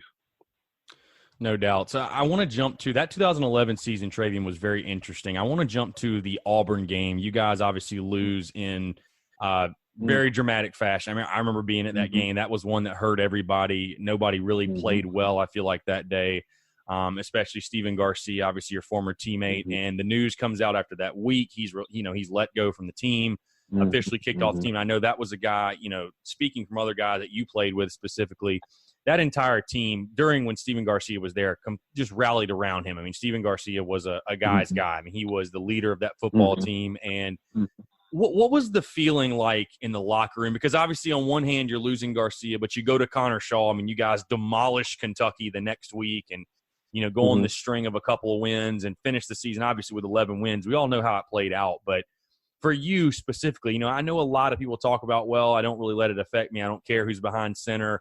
But when you lose your leader, and I'm sure someone who to you, Travian, probably still to this day is a dear friend, and somebody, like you said, you came in the 2007 recruiting class with, what kind of toll, I guess, what kind of effect did that have on you? Again, because I'm sure being as close as you were to Steven Garcia and how close the team was to him, I'm sure there was some shock in the locker room after you guys learned of the news.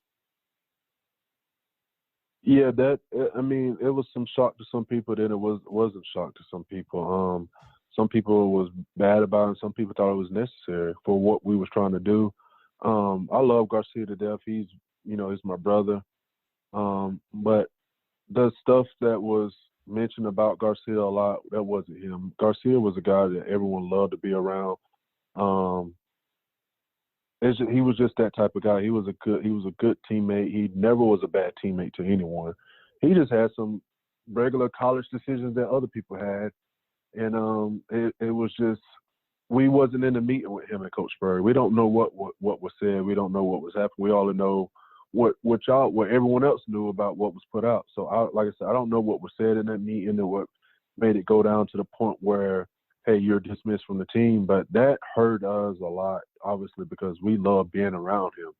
Everyone loved being around him. But some people thought it was necessary that it happened because of what we was trying to build. Some people didn't think it was necessary. My experience, a part of me thought, hey, this is necessary, because if it was me, if I was that guy, what would be done? And I always had to put myself in Garcia's shoes, like, hey, if this was me, what would I want to happen?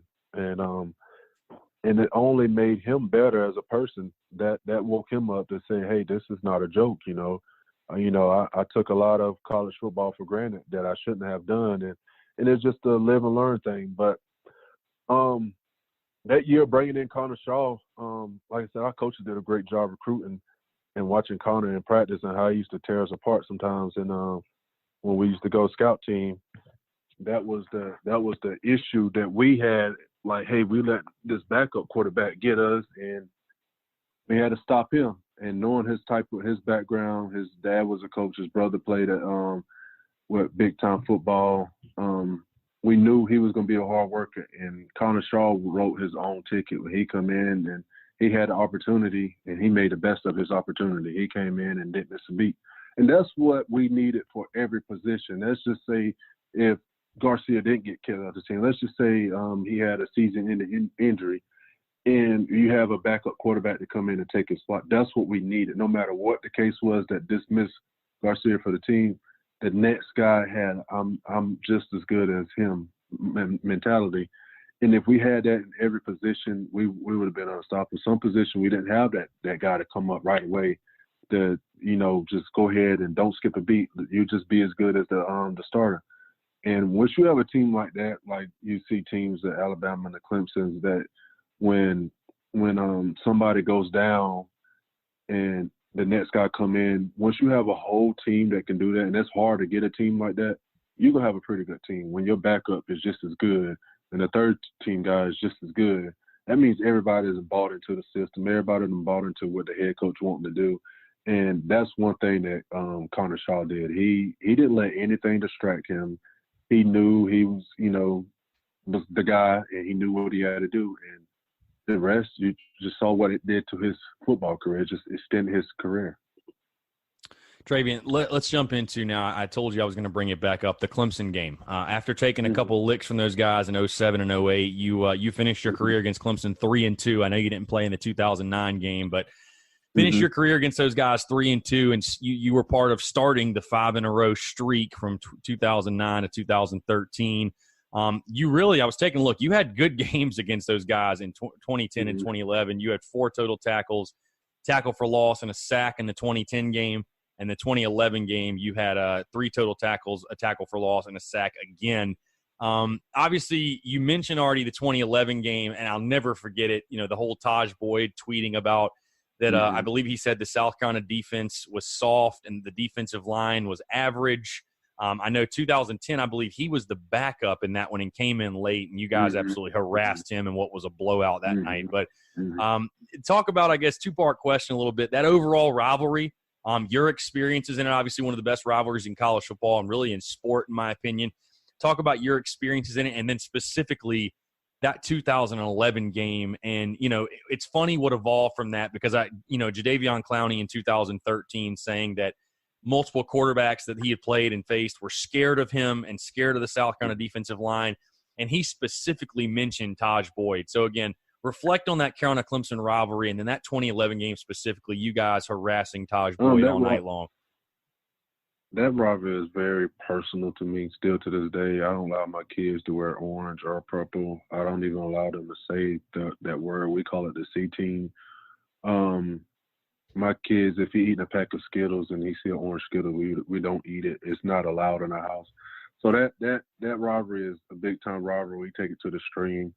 That rivalry is very personal to me because I was, the top three schools that I was going to pick was Clemson was in it, and when I chose South Carolina over Clemson, like I said, I had a lot. Obviously, with everything, you had a lot of people sending hate mail and a lot of trash talking. So every time I suited up against them, I wanted to demolish them, no matter who we was playing. I really had something against them, and till this day, and I have friends that, obviously I played with that played there, and we still talk. We can, all the way up to that game, we talk good about the team, but all the way to that game, I don't talk to them. Don't you call me, don't text me. But that game, that year, like I said, we just turned it on, and Coach Ward, I'll never forget Coach Ward. We was eating Thanksgiving dinner. And I wasn't big on Twitter. I think Coach Spurrier kind of like booted us off Twitter and told us to stay off of it. If he seen anybody tweeting, we was gonna get in trouble. That's when Twitter really got hot that year. But he was tweeting, and he was tweeting some stuff out. And like I said, you never want to poke a bear, and he poked a bear, knowing that we was having a great season as not a team, but just the D line. We was trying to, get a goal sack-wise. We're trying to get up to 50-something sacks that year. And when we saw the tweet, we was like, hey, he must not know who we are. And we were just all sitting at the table, I'll never forget, and we was eating Thanksgiving dinner as a team, and Coach Ward just came and showed us the phone. He was like, that's all I want y'all to see. And we watched tape, we watched film like we never watched before, because we was like, hey, it's already a rivalry. You just made it even more intense. And we knew, I was like, if anybody, I'll never forget telling the D-line, I said, if we touch him one time, he's going to be afraid. Because you watch their competition and who they played, no one ever really touched him. He was standing out in a pocket and really just having his way. And no one was getting to him as much as they should have. And when we saw that they played NC State, and NC State, a good friend of mine, actually one of my old high school teammates, played for NC State. And he said, all y'all got to do is pressure the guy. You can rattle him. And I think NC State ended up beating them that game, or I forgot. But we sent a corner blitz the first play. Stephon Gilmore called a corner blitz, and Stephon Gilmore smacked him. And that was it for him. The first play, we knew if we hit him, that was going to be it. So we wanted to start off hitting him. And we didn't care if we got there late at all. We say, hey, let him throw the 15-yard penalty. We're going to hit Taj Boyd. And it wasn't no bounty or nothing like that. We just say, we're going to let him feel us. We're going to let him feel our pass because he never been hit before. So Stephon Gilmore came on the corner blitz, smacked him. And from there on out, him and Watkins was not on the same page. Like, he was overthrowing the ball. He was rushing. He was panicking in the pocket, and we knew it. We saw it. So, hey, we just kept our foot on the gas, and we just kept going after him. And Clowney hit him, I hit him, Melvin hit him, Devin hit him. We all sacked him that night. And we made sure that he would never say that, hey, we was average again, because every D lineman that lined up sacked him. As a starter, we sacked him that night. And that was our goal. We didn't care how we did it. We just say, we're going to go have a field day. And I think we had over 6 or 7 sacks there. And that was huge for us. We just wanted to, hey, no one talks about us, no one disrespect us, especially not no one that's putting on that orange jersey. We don't take no crap from them. And he got the worst of it because he wrote a check and he couldn't cash that day.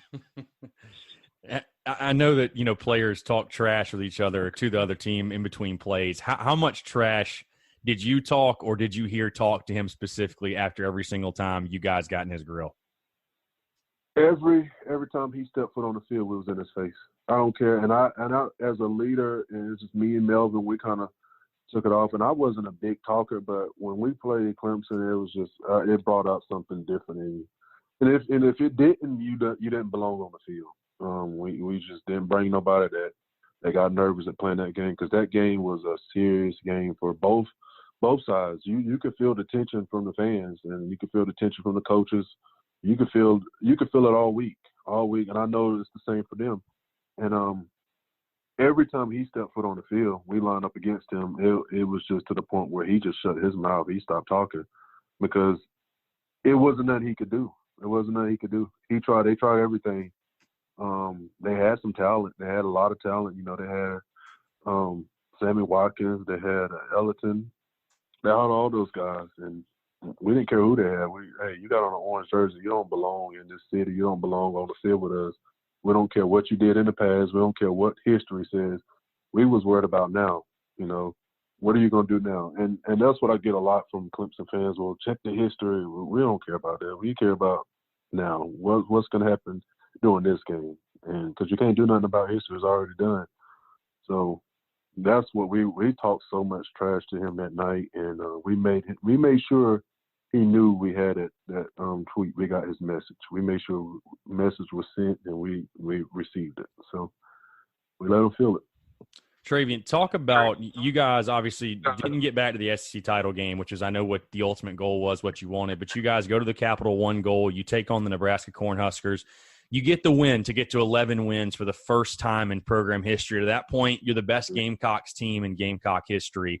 And I've heard a story before of Steve Spurrier giving you guys, I'm not sure if you were on this bus or not, or where this speech was given, but he was giving a speech. He actually talked about it, I believe, on a radio show a couple months ago, about that was his favorite game. And he said he was giving you guys a speech about, you know, look at all of the conference championships and national championships and all that on the side of Nebraska's bus. And, you know, he mentioned that none of that mattered today. We're going to play the game today. We're going to go out there. We're going to be the better team and get this win. And, you know, South Carolina's going to do it today. And you guys did. You were Capital One Bowl champions again, first 11-win team in school history. Just talk about that game, I guess, that that speech that Spurrier gave, if you were around for it, and what that game meant to you guys getting that 11th win. And, again, at that point, being the best team the Gamecocks had ever fielded.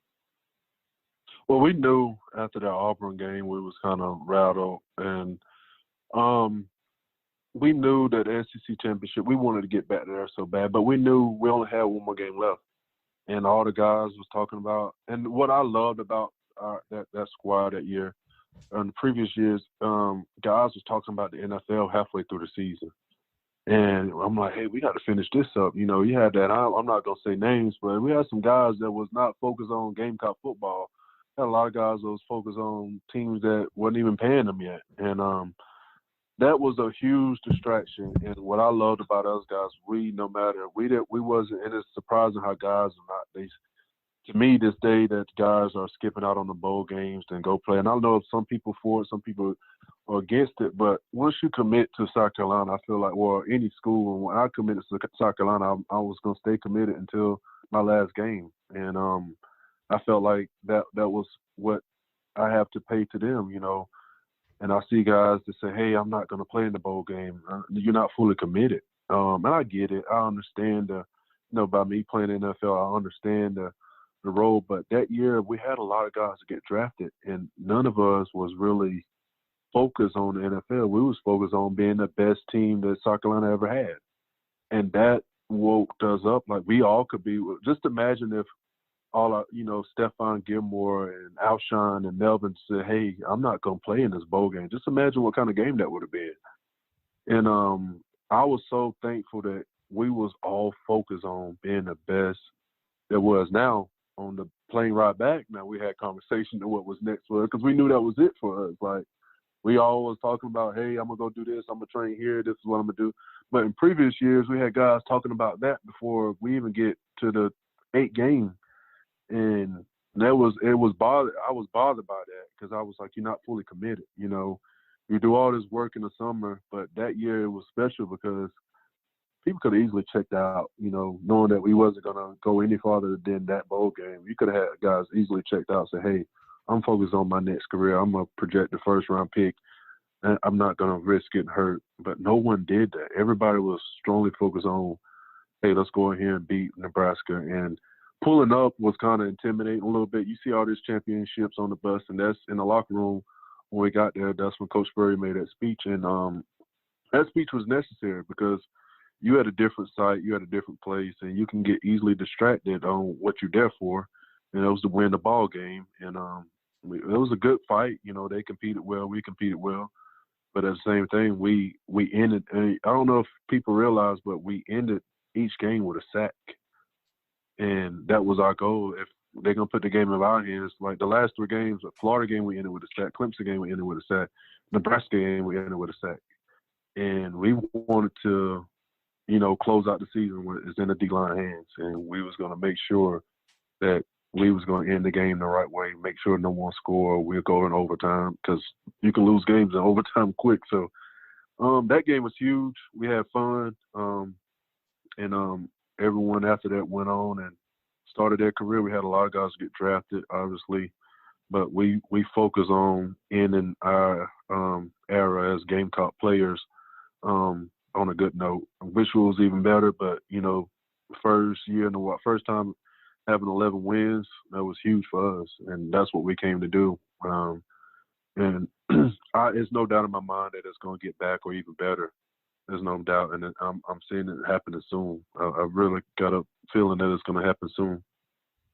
No doubt, and like you mentioned, I know it probably puts a smile on your face, Travian, to know that your last career game in a Gamecock uniform, the defense pitched a shutout in that second half. Right. Obviously the defense played extremely well. I remember Spurrier specifically citing that as to why you guys won the ball game. You mentioned, guys moved on to their careers after South Carolina. You were drafted specifically, Travian, 7th round, 249th pick of the 2012 NFL draft. Something you worked for your entire life. Just talk about the emotions you had and what it was like when you got that call to learn you'd been drafted by the Atlanta Falcons. That was a crazy call because I did what I wasn't supposed to do. I had family. We went to a restaurant and I was getting phone calls and I was going to get drafted in the 3rd round. I was told I was getting drafted in the 4th round. But a good friend of mine that played in the NFL, he just told me, hey, treat it like it's a regular day. And I ignored him and I didn't do that. And I was actually working out a deal with San Francisco to go be a free agent. And I had the Buccaneers call, say, hey, we're going to put your number in the 4th round. Never heard from them. I had Jaguars call, say, hey, we're going to put your number in, and never heard from them. And I pulled up to my apartment, and my family already went up in the apartment.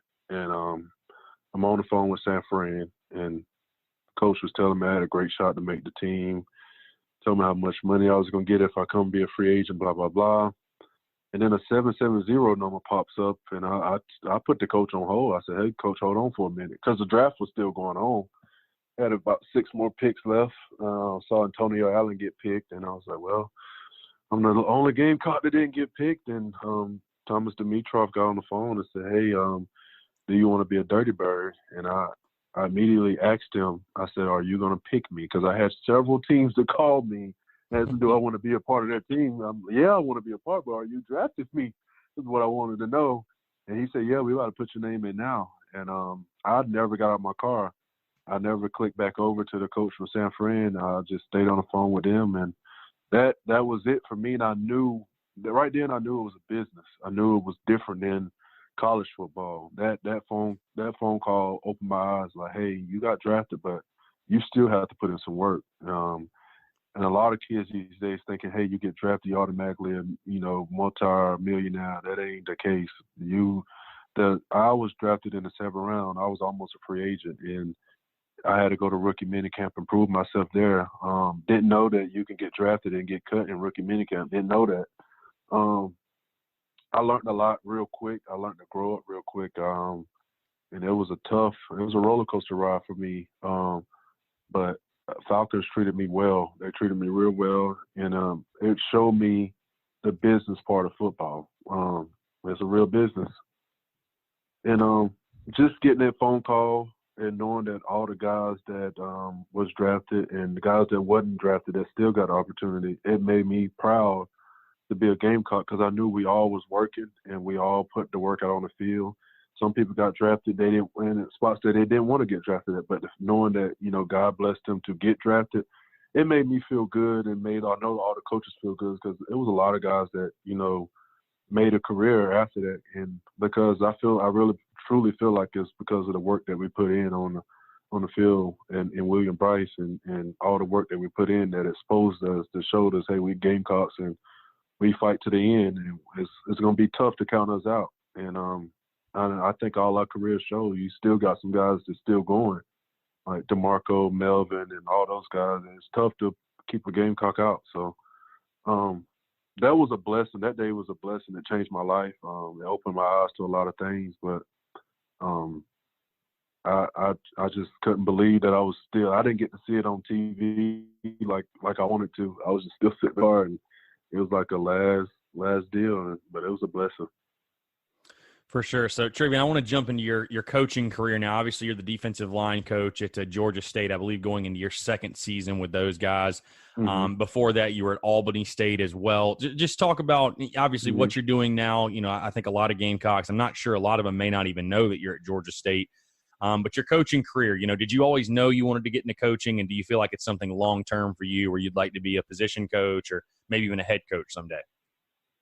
I do feel like it's going to be something long term. The reason why I got into coaching is because the relationships that I created with my coaches. I still have a good relationship with my high school coaches, and it's just amazing what coaches can do for players and where I come from and the impact that coaches made on my life. And I believe that, that's my calling to do the same for another kid. If I just reach one kid or whatever, it's just what I want to do. And plus the game, like I really, truly love the game. I actually got a text message from a kid last night, and I challenged the kid. I was like, I treat the game, it's like you have to respect the game. And it's just like, on the water, you driving on the water, you're driving a boat on the water, you have to respect the water because boats don't have brakes on it. So I always tell people respect the game as if you're on a lake. You don't want to go out eating the food on the lake with a boat because that boat don't have brakes on it. If you don't respect that lake, it'll eat you up. And if you don't respect the game of football, it will eat you up and it'll expose you. And I told guys, like, I can tell when players love the game because I love the game. I can tell when players just like it and parents just making them play. But I respect the game. I respect the game because I had injuries. I seen people that was not able to. I've seen people lose their life over the game. So I coach and I take this game very seriously, coaching wise, and I try to teach these young guys now, these players now that's coming up to respect the game. A lot of people don't respect the game. But that's where I get in. I get a passion from because I gained a good relationship with my coaches, with Coach Lauren, and even with a lot of my high school coaches. Still to this day, we have conversations. And if it weren't for my coaches pushing me, I wouldn't be who I am today. So, and it's just my calling to give back and do the same for guys that what my coaches did for me. I love it. I love it's my happiest place. Once I step foot in those white lines, I have no worries whether it's playing or coaching. I'm a young coach. I still have a lot of learning to do, but I'm blessed and thankful for the opportunity to be able to coach. I tried doing other stuff. I tried looking into other stuff, and it wasn't me. It wasn't what I wanted to do. I'm all about X's and O's. I'm all about football. So if it's up to me and it's up to what I want to do, this is what I want to retire doing. But it's all I know is God has a plan for me. So we're gonna see what happens and how it goes. Obviously, I'm gonna put the work in and do what I need to do. I understand how coaching works, but I'm truly blessed and thankful for the opportunity that I have and what this game have done for me and my family. Yep, and you're there with former Gamecocks offensive line coach Sean Elliott. I know you're under him. I'm sure you guys have a fantastic relationship, and I know that's a very cool Gamecock connection that Georgia State had. It definitely sounds like, Travian, you're a guy that still is follows the program very closely, is very close with the program. Talk about, I guess you having an outsider's perspective now at this point, being at Georgia State and, watching the Gamecocks. Will Muschamp, the program he's building, we've talked a lot about getting back to the level that you guys had it at winning the SEC East, getting to Atlanta, winning 11 games, beating Clemson. What is your perception of the program right now, and how do you feel about Will Muschamp and his leadership and where South Carolina football is going currently? For the amount of time that I do, I peek at Gamecock stuff because coaching-wise, I barely have time to. My main focus is on Georgia State, but a little time that I do have, and I went to the camp last year. Just the atmosphere, walking in there, it's a great atmosphere. I see stuff. I see the guys are having fun, and when I see that, then I know it's hard work and it's fun. But I got a feeling. For some reason I got a feeling that it's just time. It's time now. I understand that. Fans want stuff to happen now, but it's a process. And I don't know Coach Muschamp that well, but I do know he's a well-respected coach, and I do know he has a process and he has a plan in place.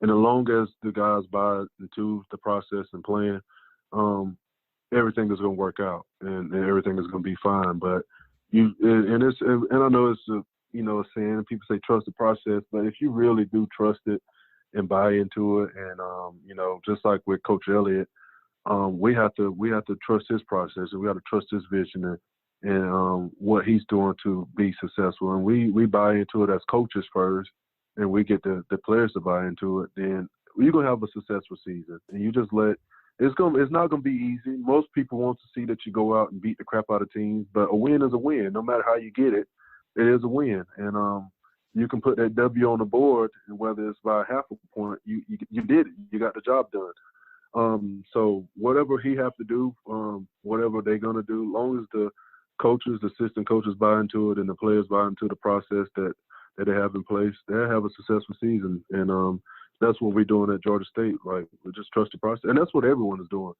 And whoever can get the team to buy into it and trust it, that's the team that's gonna, win. No doubt. Very well said. Obviously, Travian, about to let you go, but you were a guy that had a very good relationship with Coach Steve Spurrier, and it sounds like you probably still do to this day. What's your funniest Steve Spurrier story from your times at Carolina that you can tell in the airwaves? Oh, wow. I got a lot of them. I would say he's a big guy on germs and eating well, and I'll never forget when we played North Carolina. This lady was walking. We was at the movies, and I just knew he was gonna give her a hug, and and her husband used to cut his hair a while ago, and she was, I would say, 80 or 90 years old, and she was coming. I don't know if y'all know, he's a fist bump guy. He don't shake hands. And this lady, she was walking up to him. She was reaching her arms out to give him a hug, and he denied her hug and fist bumped this lady. And I just started laughing because I would think that, hey, he'll put the germs to the side and give this. He would not hug this lady. And I kind of jokingly asked. I was like, who's like, well, her husband used to cut my hair a long time ago. And I was like, Coach, he was like, yeah, I don't do hugs. But just to see him fist bump that lady, it was funny to me. I have a lot of funny stories, but that was one of the funniest ones to me, where he fist bumped the lady, denied her a hug, and would not hug her. And but Spurrier was a comedian. I think he was a comedian. He had a love-hate relationship for the cameras, for the media. But if he had a good joke or someone to crack on, you better watch out, because he has some jokes for you. He was and we a lot of defensive guys. We never had no issues with Spurrier. Cause he was an offensive guy. I never forget, we lost to Arkansas. He said, "Hey, I'm gonna coach defense today," and he came over. And he didn't say much. He didn't coach. He just observed the meeting and asked questions. But he was an offensive guy, and I love him to death. And last time I saw him was 2017. We played against Western Kentucky in the bowl game at Georgia State, and his son Steve Spurrier Jr. was coaching, and I met up a little bit, talked with him on the sideline. But he's a player's coach, no matter what people say about him. Coach Spurrier was great. He never gave me any idea of being a bad person. I hear a lot of people talk bad about him, how he ended his career in South Carolina, but everything happens for a reason, and that's what I believe. No matter how he ended it, I have no but bad blood against how he did it, and never know what people are going through. So that was one of my, like I said, I have to really think about some good, funny stuff. Some stuff probably best to keep to myself, but that was right. Did he ever crack jokes on? Like you said, he wasn't a big defensive guy, but did he ever crack jokes on you or get in your face or have some fun with you at all? He got on me about. Yeah, he got on. I know that Arkansas game when we lost at home. It was very cold, and he was serious. Like, it was kind of crazy because he was serious, but he would say things like, "Oh, I can't believe we recruited you. I can't believe we actually recruited a guy like this." But we would all be laughing like he's serious about this, and he was like, "Travian, you too stiff to spin. Don't the Coach Lauren teach you that?" And I'm like, "Man, he's really cracking jokes right now." But he got on me one time, and that kind of like kicked me off the special team. I was trying to learn. I was on punt. I was on punt team, and I let someone come through and block the punt. And all right, Travian, you can't do this. You get out of here. And I never got on special teams that day after that again. And once he said that, he just booted me off the special team. And then he ended up moving me to offensive guard for field goal block. So I told him, say, "Coach, I want to get on special team. I can do it." And he was like, "All right, well, get on. You'll be offensive guard for field goal block." So my senior year, if you go back and look at tape, I was offensive guard on field goal block. That's hilarious. I always want to get on special team. That's so funny. Where he put me at. That's so funny. All right, well, Travian, I'm going to let you go. One last question before I let you go, though. If you have to look back at your South Carolina Gamecocks career, obviously there's a ton of them, but your best memory or your favorite memory as a South Carolina Gamecock? My best memory, my favorite, I would have to say going back into 2010 when we it was just the aftermath of beating Alabama. That night we had so much fun as a team, and it was just amazing. Like, we pretty much the whole town was just focused on us. So just being on that stage and doing that. And another one I would say after coming back, my favorite moment was I was so big in the weight room, and I came back from my injury, and I was competing with my roommate Rodney Park, trying to be pound for pound best, the strongest guy on the team after a knee injury, and I ended up squatting like 615 and off the knee injury. So that was a huge moment for me. Because like I said, I took the weight room very seriously when I was there.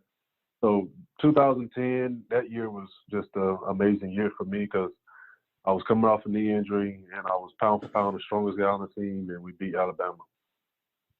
No doubt. Well, Travian, really do appreciate you taking the time. Obviously a pleasure and ton of great memories to relive. And I know Gamecock fans will be keeping up with you at Georgia State, pulling for you guys, pulling for your defensive line, especially to play well. And we'll be keeping up with you. But I know I can speak for Gamecock fans when I say appreciate everything you did in Garnet and Black. And it was a blast to watch you and that defensive line and that entire defense play, man. But really appreciate it. Let's do it again sometime for sure.